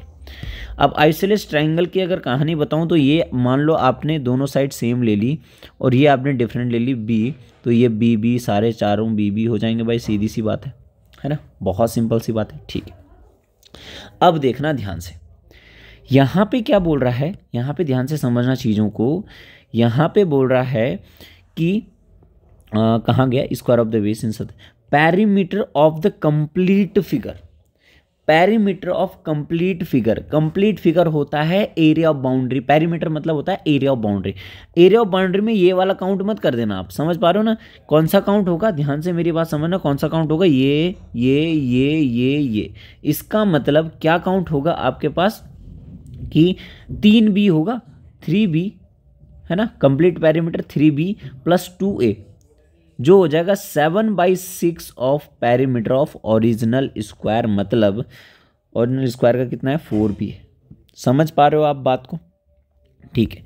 इसको थोड़ी अगर मैं सॉल्व करूं तो मेरे पास ये आ गया आपका 3 कर दो, ये 2 कर दो, है ना, 3 तियां 9b प्लस 3 दूनी 6a बराबर 7 दूनी 14b, है ना भाई। ये b वाला उधर जाएगा तो 6a बराबर 5b हो जाएगा, यानी a/b जो हो जाएगा आपके पास 5:6 हो जाएगा, ठीक है। 5:6 हो जाएगा a/b, और इसमें लगा देते हैं हम प्यारा सा x वाला पोर्शन लगा देते हैं। समझ पा रहे हो आप बात को, ठीक है। अब आपसे क्या बोला है देखेंगे ध्यान से, what is the ratio of the square of area of triangle to the area of original square। Area of triangle ratio पूछा है, एरिया ऑफ ट्राइंगल, भाई एरिया ऑफ ट्राइंगल क्या है, ये वाला ट्राइंगल है, ये आइसोसेलेस ट्राइंगल है, क्या होगा b/4 root of 4a² minus b² formula होता है, अपॉन एरिया ऑफ क्या है स्क्वायर है, एरिया ऑफ स्क्वायर क्या होता है भाई a² होता है, ठीक है। समझ पा रहे हो आप बात को। अब आप क्या करो, a की वैल्यू 5x रख दो और b की वैल्यू 6x रख दो, ठीक है। तो ये b/4 है, यानी 6x/4 हो जाएगा, root of 4a², 4 into a² मतलब ये इसका स्क्वायर 25x², है ना, और माइनस b² मतलब 36x², और डिवाइडेड बाई a² का मतलब 25x²। इतनी बात क्लियर है भाई, ठीक है, ठीक है, ये बात समझ में आ गई। एक मिनट, हाँ, एक गड़बड़ हमने कर दी यहाँ पे, ये जो a² फॉर्मूले में रखा ना, ये b² करो, क्योंकि साइड का स्क्वायर है ना भाई, b² करो तो ये वाला भी हटाना पड़ेगा हमें, है ना। तो ये हो जाएगा आपका 36x² हो जाएगा। भाई क्यों ऐसा क्यों हुआ, हम एक्चुअल में फॉर्मूला तो a² होता है तो साइड का स्क्वायर होता है ना, लेकिन यहाँ पे हमने साइड क्या ले रखी है इसकी b² ले रखी, इसीलिए यहाँ पे आ जाएगा आपका b²। समझ पा रहे हो, तो b का मतलब क्या था आपका 6x का होल स्क्वायर हो गया। इतनी बात क्लियर है, चलो बहुत बेहतरीन, बहुत बढ़िया। अब एक x यहाँ से काट दो, ये आपका आ गया 3 और 2, ठीक है, 3 into root of 100x² minus 36x², यानी 64x², 64x² आ गया, अपॉन 2 इंटू ये वाला 2 नीचे चल गया 36 हो गया, ठीक है भाई। तो ये हो जाएगा 3, एक काम करो 3 भी काट दो, 3 काट दो 12, ठीक है। तो नीचे आ गया 24, ऊपर आ गया 8x, अच्छा नीचे x भी था एक, ऊपर आ गया 8x, ठीक है। तो ये x से x कैंसिल, तो 8 का 8, 8 3 24, यानी आपका आंसर आ गया 1/3, यानी ऑप्शन नंबर डी एकदम करेक्ट आंसर यहाँ पे आपका है। बहुत ही प्यारा क्वेश्चन था, इसलिए मैंने स्टार्टिंग में बोल दिया था कि इंपॉर्टेंट क्वेश्चन है। समझ पा रहे हो, तो यहाँ पे जो भी क्वेश्चन मैंने लिए हैं ये प्रीवियस ईयर ही है, प्रीवियस ईयर से ही आपको आइडिया लेना है, क्योंकि ये प्रैक्टिस ही क्लास एक तरीके से आपकी कॉन्सेप्ट प्लस प्रैक्टिस थोड़ा हो जाए, एक रिवीजन की फॉर्म में है। वैसे तो आप सभी को पता है 1-2 घंटे 3 घंटे से कुछ नहीं होता, बस रिवीजन हो सकता है और हम प्रीवियस ईयर क्वेश्चन करके उस प्रिपरेशन में थोड़ी जान ला सकते हैं। बाकी तो आपको पढ़ना तो 6 महीने ही होता है, ये आप सभी जानते हैं, ठीक है। चलो बढ़ते हैं नेक्स्ट क्वेश्चन की तरफ। अगला क्वेश्चन है आपके सामने ये, ठीक है। बहुत सिंपल सा और प्यारा सा क्वेश्चन यहाँ पे आपके सामने आ गया है स्क्रीन पे। क्या बोल रहा है देखेंगे ध्यान से। The areas of 2 circular field are in the ratio 16:49। If the radius of the bigger field is 14, then what is the radius of the smaller field. क्या बोल रहा है भाई, मान लो ये बड़ा वाला है, 16 वाला छोटा होगा, तो इसको मान लेते हैं, इसका एरिया तो आपको पता है πr² होगा सर्कुलर फील्ड का, और इसका होगा नेक्स्ट वाले का πr², इसको कैपिटल ले लेते हैं, ये दे रखा आपको 16:49, ठीक है भाई। बहुत सिंपल है, पाई से पाई की कहानी ख़त्म हो गई। अगर ये r/r का स्क्वायर है तो r/r जो हो जाएगा आपका, इसका रूट आ जाएगा 4:9, सीधी सी बात है। ये 4:9 दे रखा, आपको बोल रहा बिगर वाले का 14 दे रखा। बिगर वाले का कितना दे रखा? 14 आपको दे रखा है। ये 9 का स्क्वायर नहीं, ये तो 7 का स्क्वायर हुआ ना भाई। ये किसका स्क्वायर हुआ? 7 का। ठीक है, तो ये बिगर वाले का दे रखा 14, तो ये इसकी वैल्यू 14 दे रखी है, यानी 7 की वैल्यू 14 है, 1 की वैल्यू कितनी हो जाएगी? 2, तो 4 की वैल्यू हो जाएगी 8, स्मॉलर वाली रेडियस हो जाएगी 8 सेंटीमीटर, आपका करेक्ट आंसर। यानी ऑप्शन नंबर बी यहाँ पे आपका करेक्ट आंसर होगा। कोई दिक्कत नहीं, बहुत चिंदी सा क्वेश्चन इसे मैं बोलूँगा, ऐसे आगे तो आपके मौज आ गए मतलब। ठीक है ना, बहुत आसान सा है भाई। ठीक है, चलो अगला क्वेश्चन आपकी स्क्रीन पे है, देखेंगे ध्यान से। इसको पहले देख लेते हैं। If the perimeter of the rectangle is 10 centimetre. Perimeter क्या होता है भाई? 2 इंटू रेक्टेंगल है L प्लस बी, ये आपको दे रखा 10 सेंटीमीटर, तो L प्लस बी यहाँ से आ जाएगा कितना? 5। ठीक है, and the area is 4 centimetre square, यानी एल बी आपको दे रखा 4। ठीक है, एल बी कितना दे रखा आपको? 4 दे रखा है। आपको बोल रहा है लेंथ, तो लेंथ पूछिए आपसे, लेंथ ऑप्शन से रखो अगर मान लो, तो अगर एल मैंने मान लिया ऑप्शन नंबर ए रखा 6, तो बी क्या रखूँ कि 4 आ जाए? ऐसे तो हो ही नहीं सकता भाई, है ना, तो गड़बड़ हो जाएगा मामला। ठीक है, जो 4 आ जाए, तो दूसरा रखूँ अगर 5, तो 5 इंटू 1 करूँ तो ये एल प्लस 5 इंटू 1 तो 5 ही होता है, ये भी गड़बड़ हो गया। ठीक है, तीसरा लूँ अगर 4.5 इंटू 1, तभी भी नहीं हो पाएगा। ठीक है, और 4 इंटू 1 करूँ, ठीक है, तो 4 हो गया। ये चीज़ यहाँ भी सेटिस्फाई होनी चाहिए, तो 4 + 1 कितना हो जाएगा? 5 हो जाएगा। ठीक है, इसका मतलब 4 ऑप्शन ही, ऑप्शन नंबर डी ही आपका क्या है? करेक्ट आंसर है। कोई दिक्कत समस्या इसमें नहीं है। क्वेश्चन देखते हैं, ये नेक्स्ट क्वेश्चन है, ध्यान से पढ़ेंगे आप लोग। The product of the lengths of the diagonals of a square is 50 unit, square unit. अब डायगोनल्स का जो प्रोडक्ट है, इसका मतलब D1 इंटू D2 जो आपको दे रखा है, वो दे रखा है आपको 50। भाई एक जो स्क्वायर, कोई भी स्क्वायर होता है, इसके 2 डायगोनल होते हैं, तो ये D1 मान लो, ये D2 मान लो, तो फिर इनका प्रोडक्ट दे रखा आपको कितना? 50 स्क्वायर यूनिट। ठीक है, उसके बाद क्या बोल रहा है? What is the length of the side of the square. लेकिन आपको एरिया D1 D2 के मल्टीप्लाई में क्या होता है? एक हाफ ऑफ D1 D2 होता है ना, हाफ ऑफ D1 D2 होता है, और ये हाफ ऑफ D1 D2 किसके बराबर होता है? ए स्क्वायर के बराबर, मतलब साइड स्क्वायर के बराबर होता है। ठीक है, ये तो पता है, ये भी एरिया होता है और ये भी एरिया होता है, इसलिए इक्वेट कर लिया। ठीक है, अब ए स्क्वायर की वैल्यू हाफ तो लिख दो, D1 D2 की जगह क्या कर दो? 50 कर दो, तो यहाँ पे 2 से 2 कैंसिल हो जाएगा 25 टाइम्स, तो ए की वैल्यू आप बोल सकते हो कि 5 यूनिट यहाँ पे करेक्ट आंसर होगा, यानी ऑप्शन नंबर बी। ठीक है, इजी है, कोई दिक्कत नहीं है। नेक्स्ट क्वेश्चन है, नेक्स्ट क्वेश्चन देखें।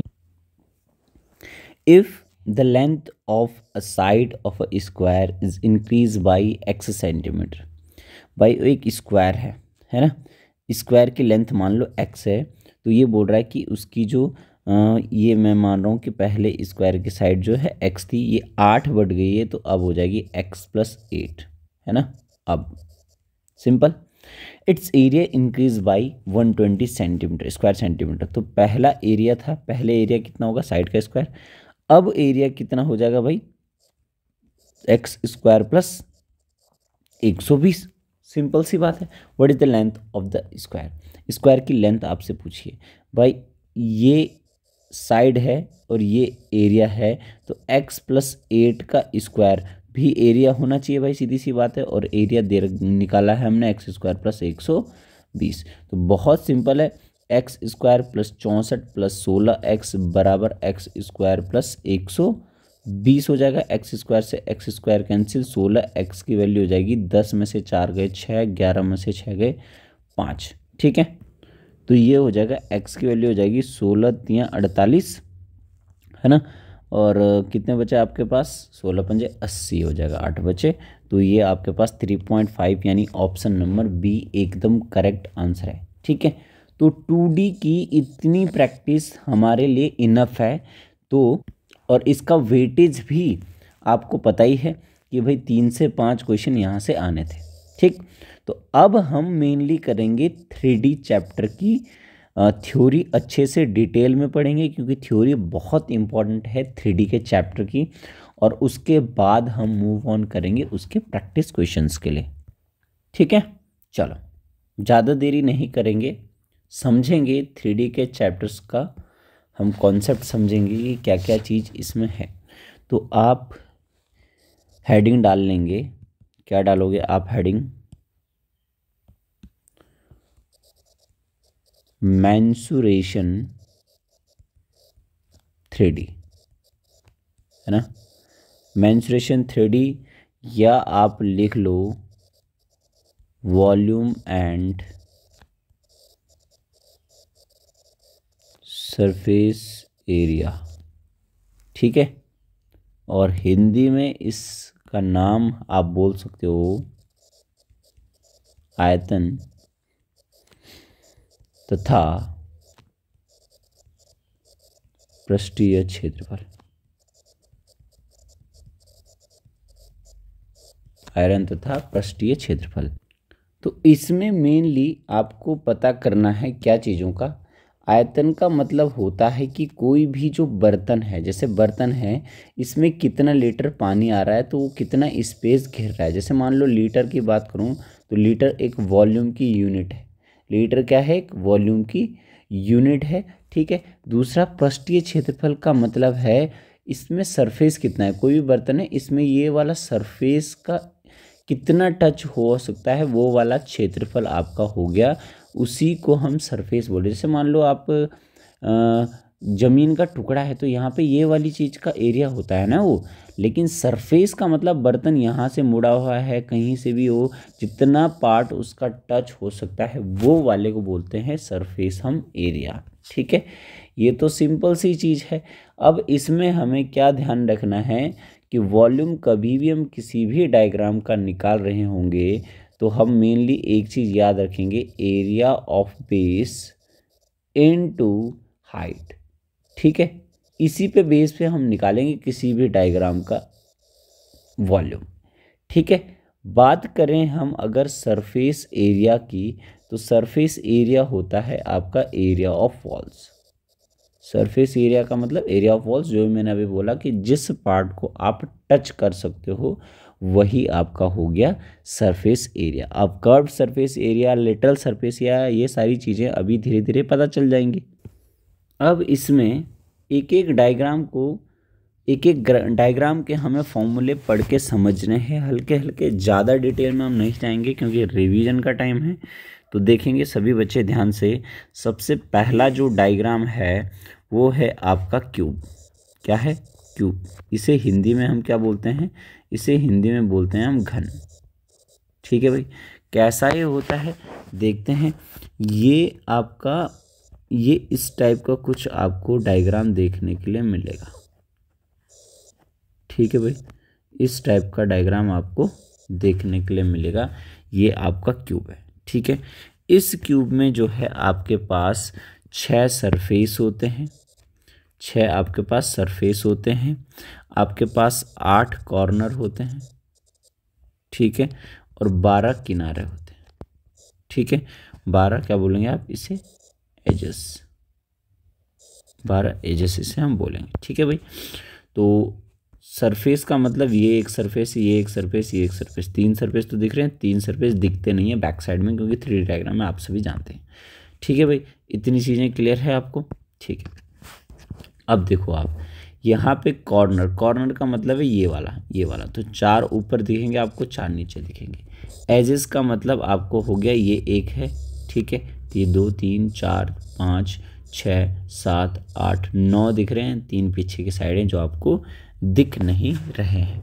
ठीक है भाई, तो अब इस क्यूब में सबसे पहले सारी चीज़ें जो है सेम होती है। बात ध्यान रखनी है कि इसकी लेंथ, ब्रेथ, हाइट सब सेम है तो ए मान के चल लेते हैं कि सारी इसकी साइड जो है ए है।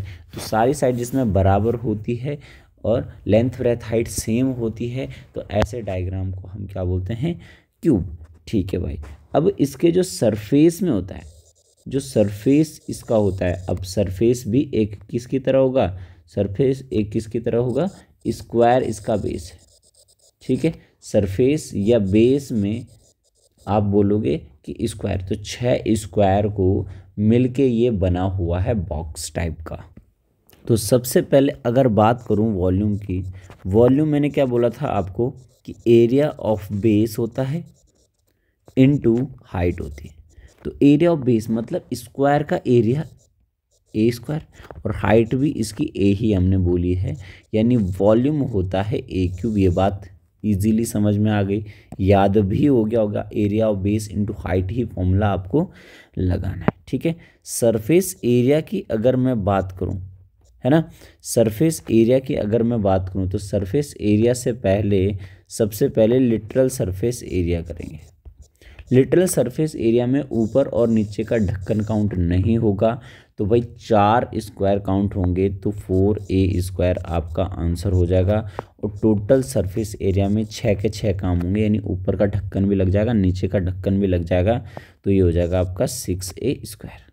क्या हो जाएगा भाई, 6 सरफेस है ना, तो 6a स्क्वायर, क्योंकि एक सरफेस का एरिया आपका a स्क्वायर है, तो 6 सरफेस का 6a स्क्वायर, ठीक है।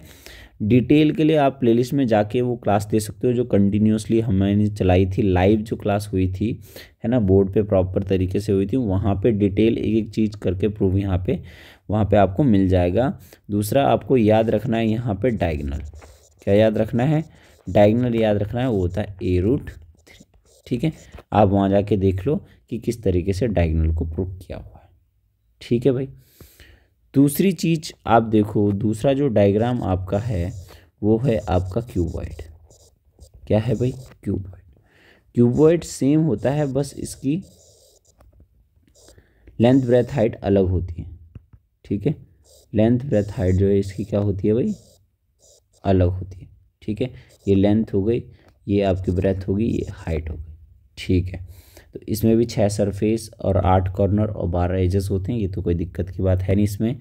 वॉल्यूम इसकी बात करें अगर, तो एरिया और बेस में आपका स्क्वायर होता है, बेस में क्या होता है आपका, स्क्वायर नहीं रेक्टेंगल होता है, ठीक है, रेक्टेंगल। और रेक्टेंगल का एरिया क्या होता है, लेंथ इंटू ब्रेथ, ठीक है। एरिया ऑफ बेस तो ये हो गया इंटू हाइट, तो LBH इसका क्या होता है आपके पास, वॉल्यूम होता है, कोई दिक्कत नहीं, ठीक है। अब बात करें लिटरल सरफेस एरिया की, क्या बात करें, लिटरल सरफेस एरिया की। तो लिटरल सरफेस एरिया में आप क्या बोलोगे, क्या क्या चीज़ आपको देखनी है। एक तो आप लेंथ इंटू ब्रेथ वाला पोर्शन नहीं है यहाँ पे, ठीक है।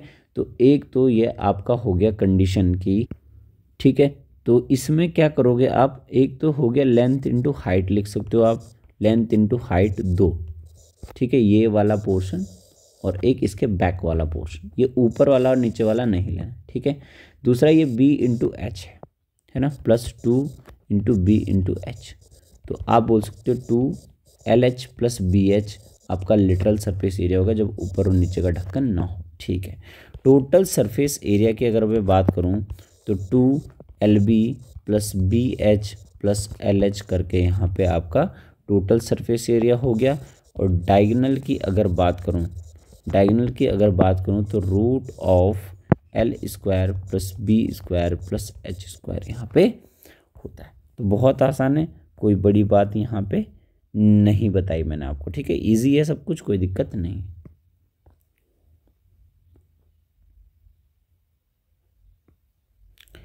अगला क्वेश्चन देखेंगे, क्वेश्चन नहीं अगला कॉन्सेप्ट देखेंगे। तीसरा जो डायग्राम आपका है वो है आपका सिलेंडर। क्या है भाई, सिलेंडर, यानी बेलन हम इसे हिंदी में बोलते हैं, क्या बोलते हैं इसे हिंदी हम, बेलन हम इसे हिंदी में कहते हैं, ठीक है। तो किस टाइप से होता है, सबसे बेहतरीन एग्जाम्पल जो होता है वो होता है पाइप का टुकड़ा, ठीक है भाई, पानी के पाइप के टुकड़े होते हैं ना, वो बहुत बढ़िया एग्जाम्पल होते हैं एक सिलेंडर के, ठीक है भाई। तो ये है, ये आपका रेडियस का हिस्सा हो गया, ये रेडियस है, ये भी रेडियस है, जो कि दोनों सेम होती है, ठीक है भाई। ये हाइट हो गई आपकी, ये भी हाइट है, ये भी हाइट है, कोई दिक्कत नहीं है। और इसके जो बेस में होता है ना, वो होता है एक स्क्वायर, क्या लिख रहे हैं सब जगह स्क्वायर लिख, सर्कल, क्या होता है भाई, ये होता है आपका सर्कल, ठीक है।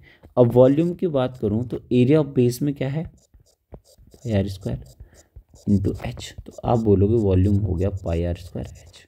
ठीक है। एरिया ऑफ वॉल्स की बात करूं, अगर मान लो कर्व सरफेस एरिया की, यहाँ पे कर्व्ड हो जाएगा। अब ये मुड़ा हुआ पार्ट है ना, ऐसा कुछ गोल गोल करके, तो कर्व्ड हो जाएगा यहाँ पे। ठीक है।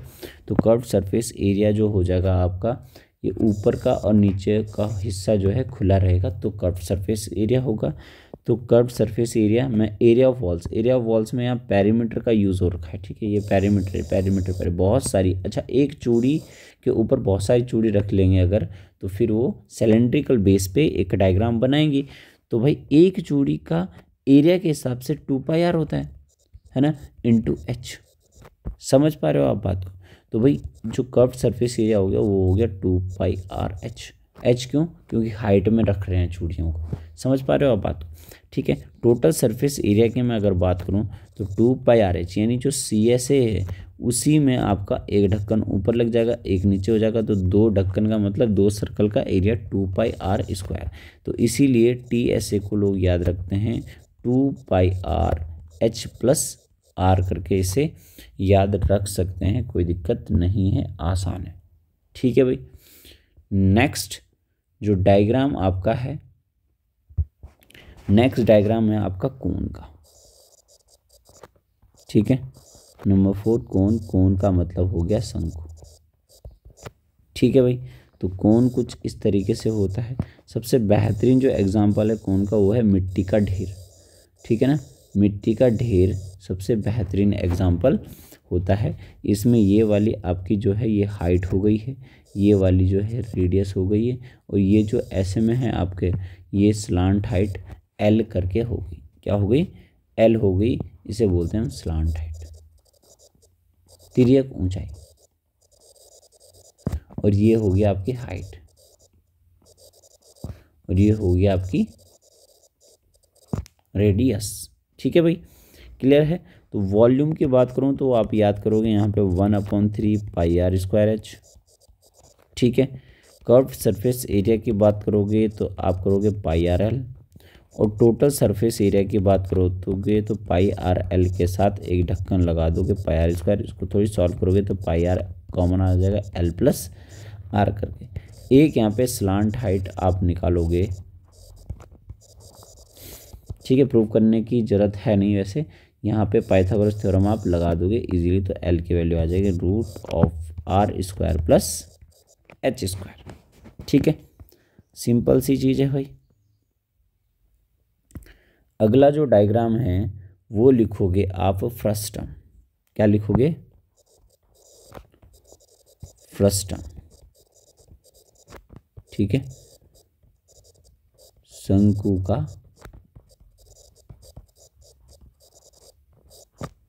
का छिन्नक।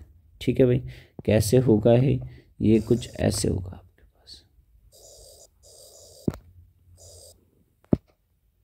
यानी ये मान के चलो कि जो कोन था उसको ऊपर से कट कर दिया, इसलिए ही शंकु का छिन्नक इसे बोल रहे हैं। ठीक है भाई। तो ऊपर छोटा है तो स्मॉल आर हो जाएगा, नीचे बड़ा है थोड़ा हिस्सा तो कैपिटल आर हो गया। ये इसकी हाइट हो गई। ठीक है, और ये इसकी स्लांट हाइट हो गई। ठीक है, तो फॉर्मूले आप लोग लिख लोगे, V = 1/3 पाई h r² + r, यानी वॉल्यूम, V का मतलब वॉल्यूम, ये हो गया आपके पास। ठीक है। बात करें अगर CSA की कर्व सरफेस एरिया की, तो पाई लिख दोगे और r+r लिख दोगे। बात करें टोटल सरफेस एरिया की, तो इसी वाले हिस्से में है ना, कर्व सरफेस एरिया वाले हिस्से में आप एक ढक्कन ऊपर से लगा दोगे, एक नीचे से लगा दोगे, समझ लो, तो दोनों चीज़ ऐड हो जाएगी। ठीक है। नेक्स्ट जो फॉर्मूला है वो है स्लांट हाइट का। ठीक है, क्या है, स्लांट हाइट का, √(h² + r - r का होल²। तो इतना आपको फर्स्ट टर्म में याद रखना है। ठीक है। नेक्स्ट आप हेडिंग डालोगे स्फीयर। क्या हेडिंग डालोगे, स्फीयर। ठीक है, गोला। डिटेल वाली मेंसुरेशन देखनी है आपको 3D की तो आपको प्लेलिस्ट में मिल जाएगी मेरी वीडियोस इसी में, ठीक है, इसी में जाके आप देख सकते हो। तो इस पर आपको पता है भाई गोला होता है ना, ऐसा कुछ डायग्राम इसका हमें बनाना है, सर्कल नहीं बना देना है, ठीक है। तो इस स्फेयर में आपको वॉल्यूम याद रखना है 4/3 पाई आर क्यूब, सरफेस एरिया आपको याद रखना है 4πr², ठीक है। यहाँ surface area, total surface area, यहाँ पे ढक्कन वक्कन खुलने का सिस्टम है नहीं, ठीक है भाई। अगला आप लर्न करोगे क्या, हेमिस्फेयर।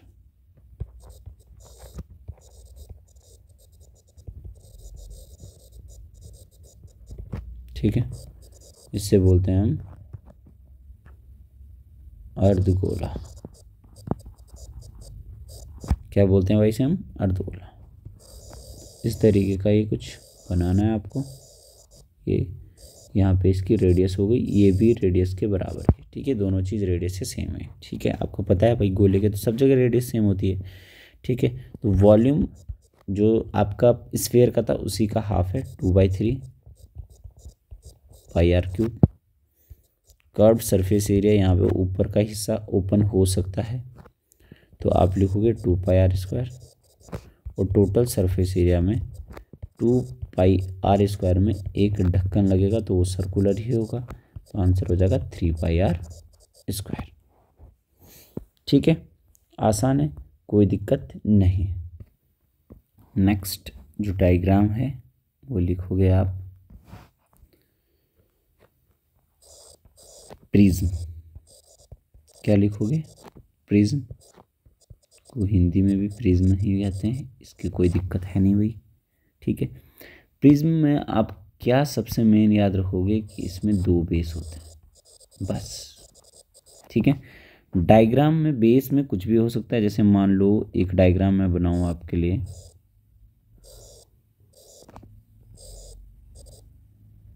ठीक है।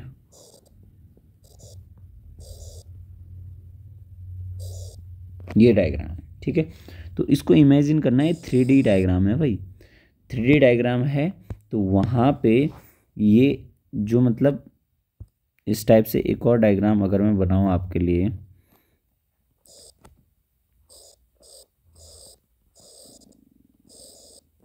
ठीक है ना, ये बेस में भी क्या है इसके पास, स्क्वायर है, ठीक है। समझ पा रहे हो आप, इसे थोड़ा यहाँ से हटा के, ठीक है, इस टाइप से समझ रहे हो, मतलब ऊपर भी स्क्वायर है और नीचे भी क्या है, स्क्वायर है। यहाँ पे ऊपर भी ट्रायंगल है और नीचे भी ट्रायंगल है, ठीक है। तो ये हो गया आपका प्रिज्म, जितना जैसा पार्ट नीचे है वैसा ही पार्ट ऊपर भी इसका होगा, सेम सेम करके। तो वॉल्यूम, यहाँ पे वॉल्यूम सिंपल से आपको क्या याद रखना है, वॉल्यूम में जो आपको फॉर्मूला बताया था वही सेम आपको लिख देना है, क्योंकि यहाँ पे जो बेस है वो फिक्स नहीं है। यहाँ पे ट्राइंगल है, कहीं स्क्वायर होगा, कहीं पेंटागन हो सकता है, हेक्सागन हो सकता है ना। तो area of base into height आप इसका सीधा याद रखोगे। कर्व्ड सरफेस एरिया की बात करूँ तो पैरीमीटर ऑफ बेस लिखोगे, पैरीमीटर ऑफ बेस इनटू आप लिखोगे हाइट, और टोटल सरफेस एरिया में लिखोगे CSA + 2 into area of base. मतलब ये जनरल फॉर्मूले हैं जिसके थ्रू आपने बाकी पीछे फॉर्मूले बनाए थे। इतना ही सिंपल यहाँ पे याद रखना है, ठीक है भाई। नेक्स्ट जो डायग्राम है वो है आपका पिरामिड। क्या है, पिरामिड। कुछ ध्यान नहीं रखना है, पिरामिड में आपका बेस में तो यहाँ पे भी कुछ भी हो सकता है, लेकिन एक ही बेस होगा, ये टाइप का, समझ रहे हो। स्क्वायर हो सकता है आपका, ट्रायंगल भी हो सकता है, ऐसा नहीं कि ट्रायंगल नहीं होगा, ठीक है, ट्रायंगल भी हो सकता है। इस तरीके से यहाँ पे 3D डायग्राम बनाना थोड़ा मुश्किल है, फिर भी ये वाला तो बन भी गया अच्छा सा, है ना। तो यहाँ पे आपको ये याद रखना है कि एक ही बेस इसमें होता है, क्योंकि पिरामिड और प्रिज्म में बच्चों को बहुत बड़ा कन्फ्यूजन हो जाता है, कई बार फॉर्मूले याद रहते नहीं, ठीक है। तो तो वॉल्यूम की अगर मैं बात करूं तो यहाँ पे वॉल्यूम आप करोगे याद 1/3 area of base into height. ठीक है। दूसरा आप याद रखोगे CSA, semi perimeter of base into slant height, L मतलब। ठीक है। TSA होता है CSA plus area of base. ठीक है। तो बहुत आसान है, कोई दिक्कत नहीं है। ठीक है, पिरामिड समझ में आ गया होगा आपके। डिटेल जानने के लिए जो एक ही बार में फॉर्मूला याद हो जाए उसके लिए प्रॉपर 1 घंटे की क्लास आपको देखनी पड़ेगी, वो प्लेलिस्ट में पड़ी है। ठीक है, उसे ज़रूर देखना आप लोग। ठीक है। नेक्स्ट जो हेडिंग डालोगे आप, वो डालोगे टेट्राहेड्रॉन। ठीक है, इसको बोलते हैं हम समचतुष्फलक।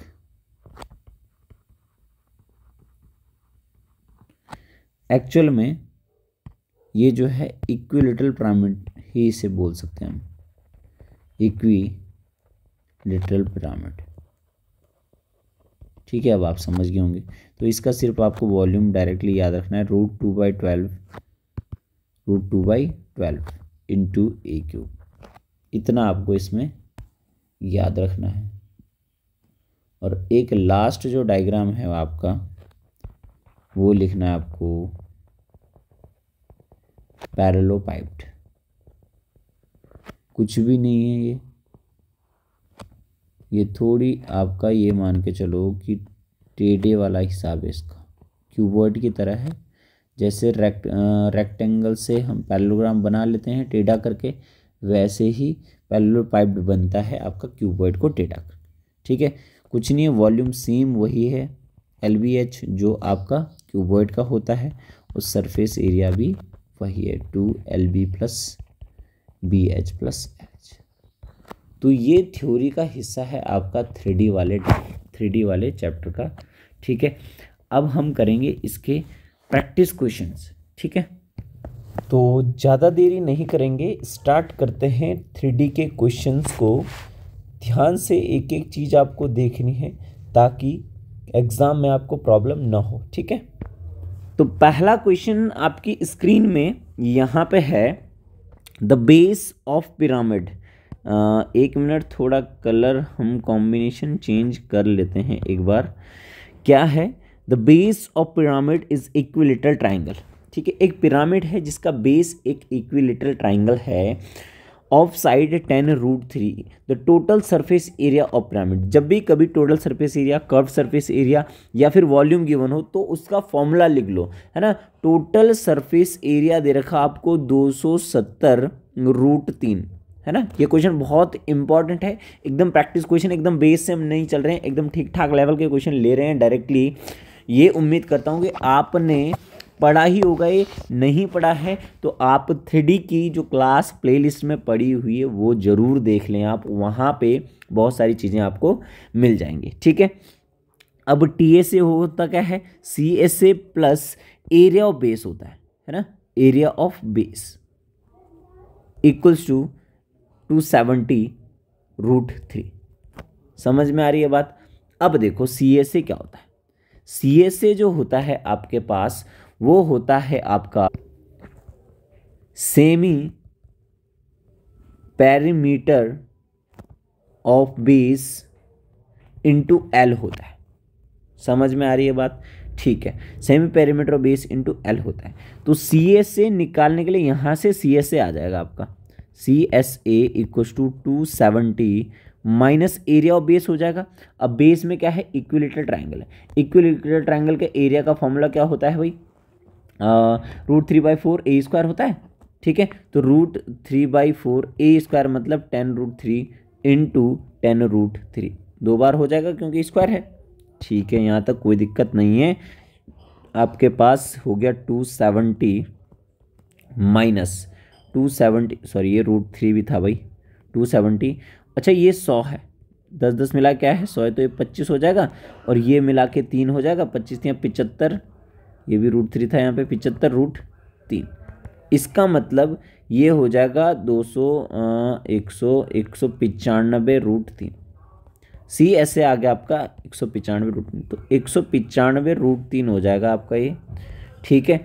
और ये होता है semi perimeter of base. Semi perimeter क्या हो जाएगा भाई, सेमी पेरीमीटर एस होता है a+b+ या 3a/2 होता है, 3 × 10√3/2, ठीक है। 5 बार कट गया, 15√3 आ गया, ठीक है। तो सेमी पेरीमीटर आपका कितना हो जाएगा भाई 15√3 इंटू एल आपको चाहिए, तो एल हो जाएगा आपका √3 से √3 कैंसिल, 15 कम 15 4 15 3 45, एल हो गया आपका 13, ठीक है। आपको चाहिए हाइट। अब हाइट चाहिए तो होता है रूट ऑफ क्या हो जाएगा आपके पास L² - B का स्क्वायर या फिर रेडियस का स्क्वायर आप बोल सकते हो यहाँ पे, ठीक है। ये लिखाया था क्योंकि L² इक्वल होता है H² + R²। अब यहाँ पे ध्यान देने वाली बात है R। इक्विलेटरल ट्राइंगल में R जो होती है वो आपको लिखवा रखी है मैंने a/2√3, ठीक है। इन रेडियस बोलते हैं इसे, ठीक है। इसको क्या बोलते हैं, इन रेडियस, ठीक है। ज्योमेट्री जब पढ़ाऊंगा तो यहाँ ये चीज़ डिटेल में आपको पता लगेगी कि R है आपका इन रेडियस। समझ पा रहे हो आप बात को, इन रेडियस है, ठीक है। a/2√3, तो 10√3 था, a था अपॉन 2√3 हो गया भाई, ये आ गया आपके पास 5। अब ये एक्चुअल में राइट एंगल ट्राइंगल बना रहा होता है जो आपका स्लांट हाइट और रेडियस होती है ना। तो ये हाइट होती है, ये रेडियस होती है, ये स्लांट हाइट होती है। ये 13 दे रखी है आपको, ये आ गया आपका 5, तो ये ऑब्वियस सी बात है 12 होगा, यानी हाइट आपकी हो जाएगी 12 सेंटीमीटर जो आपसे पूछी हुई है। तो 12 सेंटीमीटर आपका एकदम करेक्ट आंसर होगा। तो यहाँ पे डायग्राम के ऊपर नहीं जाना है, मेनली आपको किस बात का ध्यान रखना है कि भाई जो चीज़ गिवन है उसका फॉर्मूले के हिसाब से चलते जाओ। अगला क्वेश्चन देखते हैं। ये क्वेश्चन है आपका प्रीवियस ईयर क्वेश्चन, ठीक है भाई। क्या क्वेश्चन में बोल रहा है देखेंगे ध्यान से। 2 cones have their heights in the ratio 1:3, ठीक है भाई।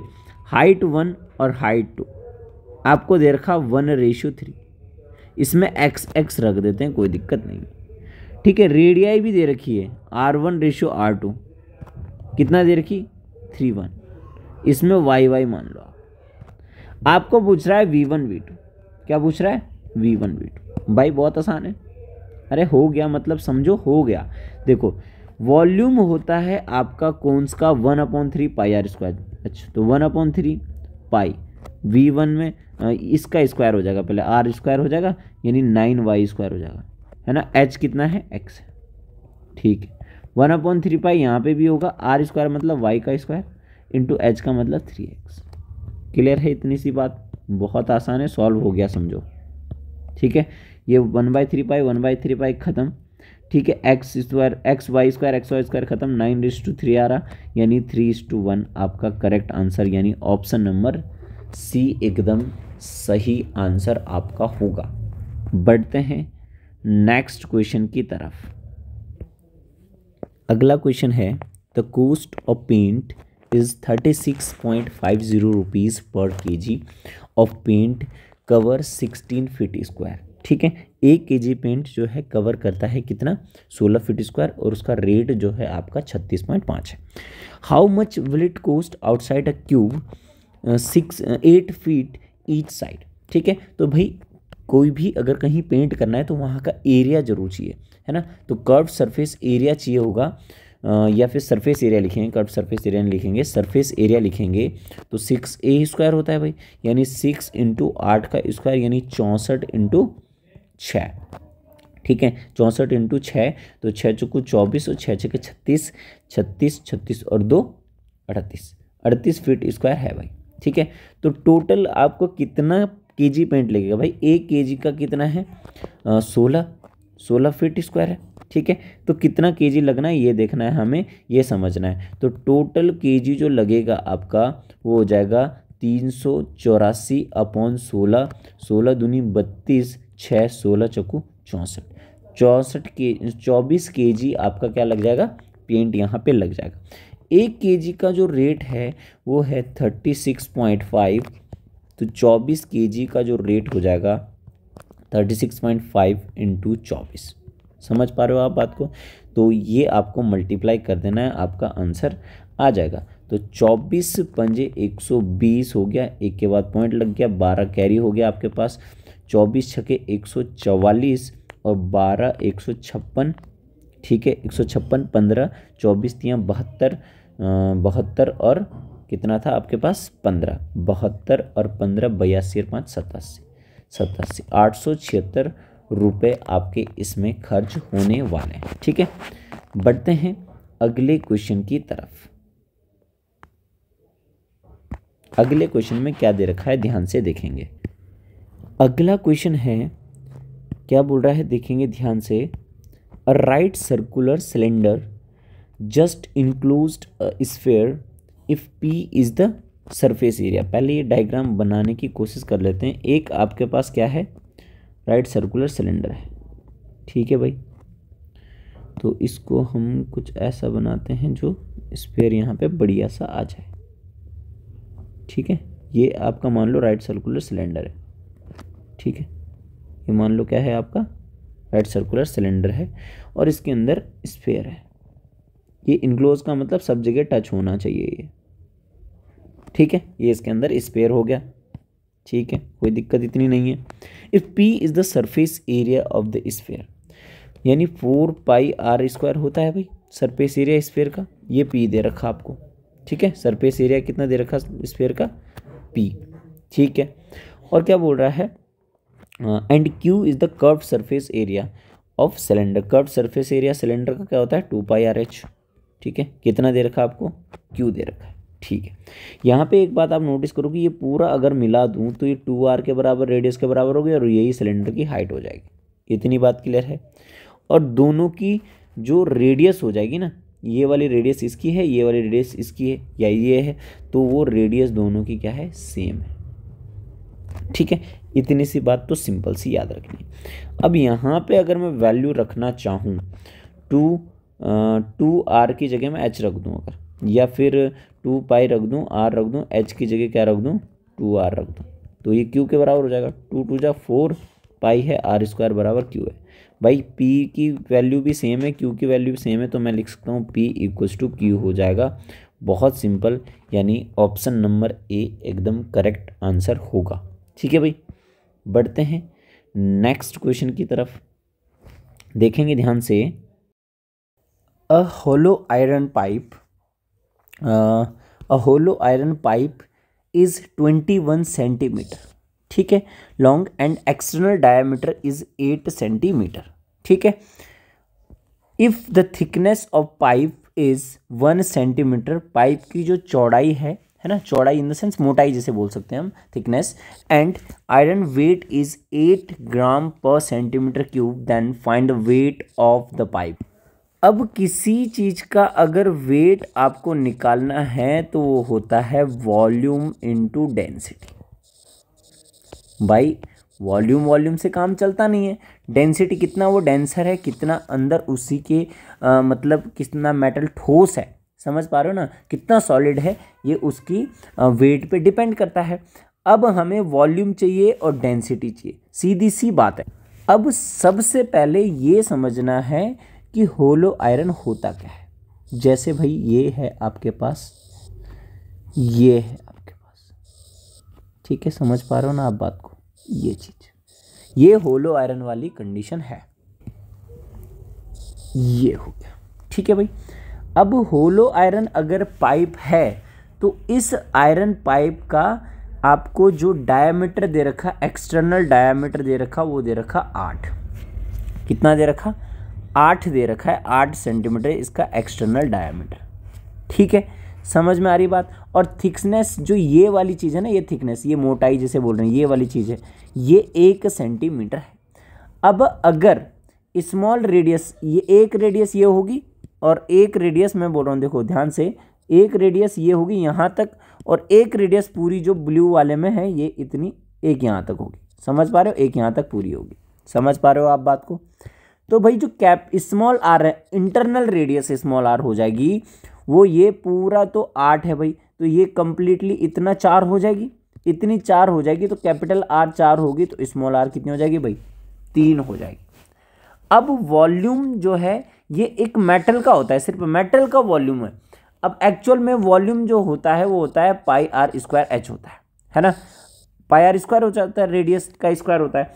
लेकिन होलो, अगर होलो सिलेंडर है या होलो पाइप है, होलो आयरन है, तो फिर आपको वॉल्यूम मिलेगा पाई एच तो रहेगा ही रहेगा भाई, पाई और एच तो सेम रहना है, R square minus R square होगा। क्यों? क्योंकि बाहर वाले से देखो ऐसे होगा कुछ, pi H R square minus pi H R square, ये होगा, इससे बनेगा ये चीज़। समझ पा रहे हो? तो होलो आयरन का ये फॉर्मूला आप याद रखना, याद तुरंत बना देना, उसमें कोई बड़ी बात नहीं है, बहुत आसान है।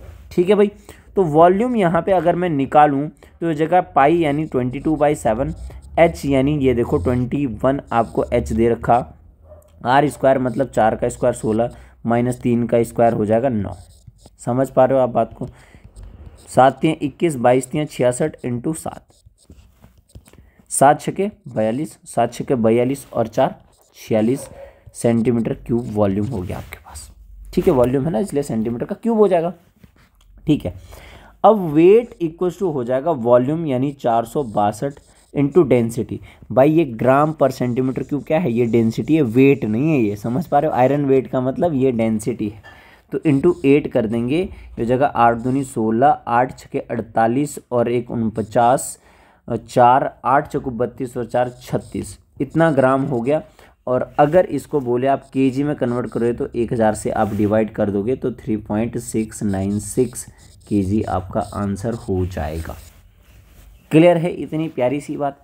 चलो मूव ऑन करते हैं नेक्स्ट क्वेश्चन की तरफ। बहुत प्यारा क्वेश्चन ये है आपके सामने, देखेंगे ध्यान से। Consider the following for the next two items. ठीक है, the sum of length breadth and height of a cuboid is 22 centimetre, यानी length plus breadth plus height जो है आपके पास 22 सेंटीमीटर हो जाएगा। ठीक है, एंड क्या बोल रहा है, and the length of its diagonal is 14 centimetre. Diagonal क्या होता है क्यूबॉइड का? Root of L square plus B square plus H square. ये आपको दे रखा है कितना? 14 सेंटीमीटर। तो L square plus B square plus H square, यहाँ से हम बोल सकते हैं स्क्वायर हो जाएगा 196। 14 का स्क्वायर 196 होता है। ठीक है, कोई दिक्कत नहीं। Surface area of the cuboid, भाई सरफेस एरिया क्यूबॉइड का होता है 2LB, एक minute, LB plus BH plus LH होता है। ठीक है, कोई दिक्कत नहीं है। अब ये कैसे आएगा आपको पता है? इसका स्क्वायर अगर मैं करूँ, L square plus squaring both side करूँगा, B square plus H square plus 2LB plus BH plus LH। Clear है इतनी बात? बराबर 22 का स्क्वायर कितना हो जाएगा भाई? 22 का स्क्वायर हो जाएगा 484। कितना हो जाएगा? 484। ठीक है, अब ये आपको पता है, तो 2LB plus BH plus LH, ठीक है, इक्वल्स टू 484 माइनस 196। ठीक है, तो ये हो जाएगा 14 में से 9 गए आपके पास 196। अरे 6 तो यहाँ पे आया ही नहीं। चलो इसको थोड़ा छोटा करते हैं, 196। तो 14 में से 6 गए, 14 में से 6 गए 8, यहाँ पे 7, 17 में से 9 गए 8 और यहाँ बचे 3 में से 1 गए 2, 288, यानी ऑप्शन नंबर ए यहाँ पे करेक्ट आंसर होगा। ठीक है भाई। नेक्स्ट जो क्वेश्चन इसमें है, S is the sum of the cubes of dimension of the cuboid. S क्या है आपके पास? क्यूबॉइड के डायमेंशन का सम, यानी एस जो है आपके पास आपके क्या बोल रहा है, एक मिनट, हाँ, S is the sum of cubes of the dimension, मतलब L cube plus P cube plus H cube का सम एस है। ठीक है, इतने तक तो कोई दिक्कत नहीं है। अब बोल रहा है कि V इज़ द वॉल्यूम, और वॉल्यूम होता क्या है? LBH होता है। ठीक है, ये आपको V दे रखा है। आपको बोल रहा है कि निकालो S माइनस 3V। S मतलब L cube plus B cube plus H cube minus 3v 3 into LBH। अब कुछ याद आ रहा होगा भाई, A cube plus B cube minus plus C cube minus 3abc का फॉर्मूला हमें क्या मिला था? देखो ध्यान से देखो क्या था, ये था आपके पास, एक सेकंड यहाँ पे इसको स्पेस कहाँ पे बनाऊँ मैं, चलो स्पेस थोड़ी नीचे कर लेंगे, इसे कोई दिक्कत नहीं है। इस क्वेश्चन को हम हटा देंगे यहाँ से, फिलहाल के लिए नीचे लेके जाएंगे इसे। ओके चलो, यहाँ पे स्पेस थोड़ा बन गया हमारे लिए अब, ठीक है, कोई दिक्कत यहाँ पे नहीं है। चलो अब यहाँ पे एक फॉर्मूला मैं लिख लेता हूँ आपके पास, A cube plus B cube plus C cube minus 3abc का फॉर्मूला था आपके पास। अलजेब्रा में देखो लिखवाया है मैंने, C A square plus B square plus C square minus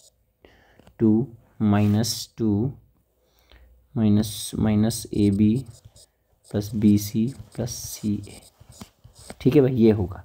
तो आप लिख सकते हो यहाँ L plus B plus H, दूसरे ब्रैकेट में लिख सकते हो L square plus B square plus H square minus L B plus B H plus L H. ठीक है, तो ये आपको कितना दे रखा है ये देखना है आपको। एल बी एच कितना है आपके पास? एल बी एच है आपके पास 22, कितना है 22। L square plus B square plus H square आपके पास कितना है 196 minus L B H L H ये निकाला था, इसका हाफ होगा 144। ठीक है, तो 22 इंटू 2 और 5 52 हो जाएगा भाई। ठीक है, 22 इंटू 52 हो जाएगा, तो 52 दूनी 104, 10 52 दूनी 104 और 10 114 सेंटीमीटर क्यूब आपका करेक्ट आंसर होगा। भाई क्लियर है? चलो बहुत बेहतर।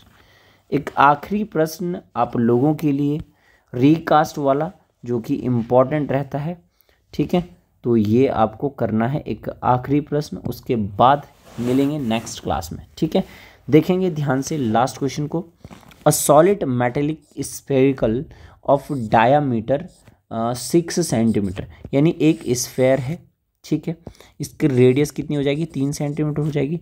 मेल्ट किया और कोन बनाया, क्या बनाया? Cone of diameter of base, radius इसकी 6 सेंटीमीटर हो जाएगी क्योंकि डायामीटर 12 है।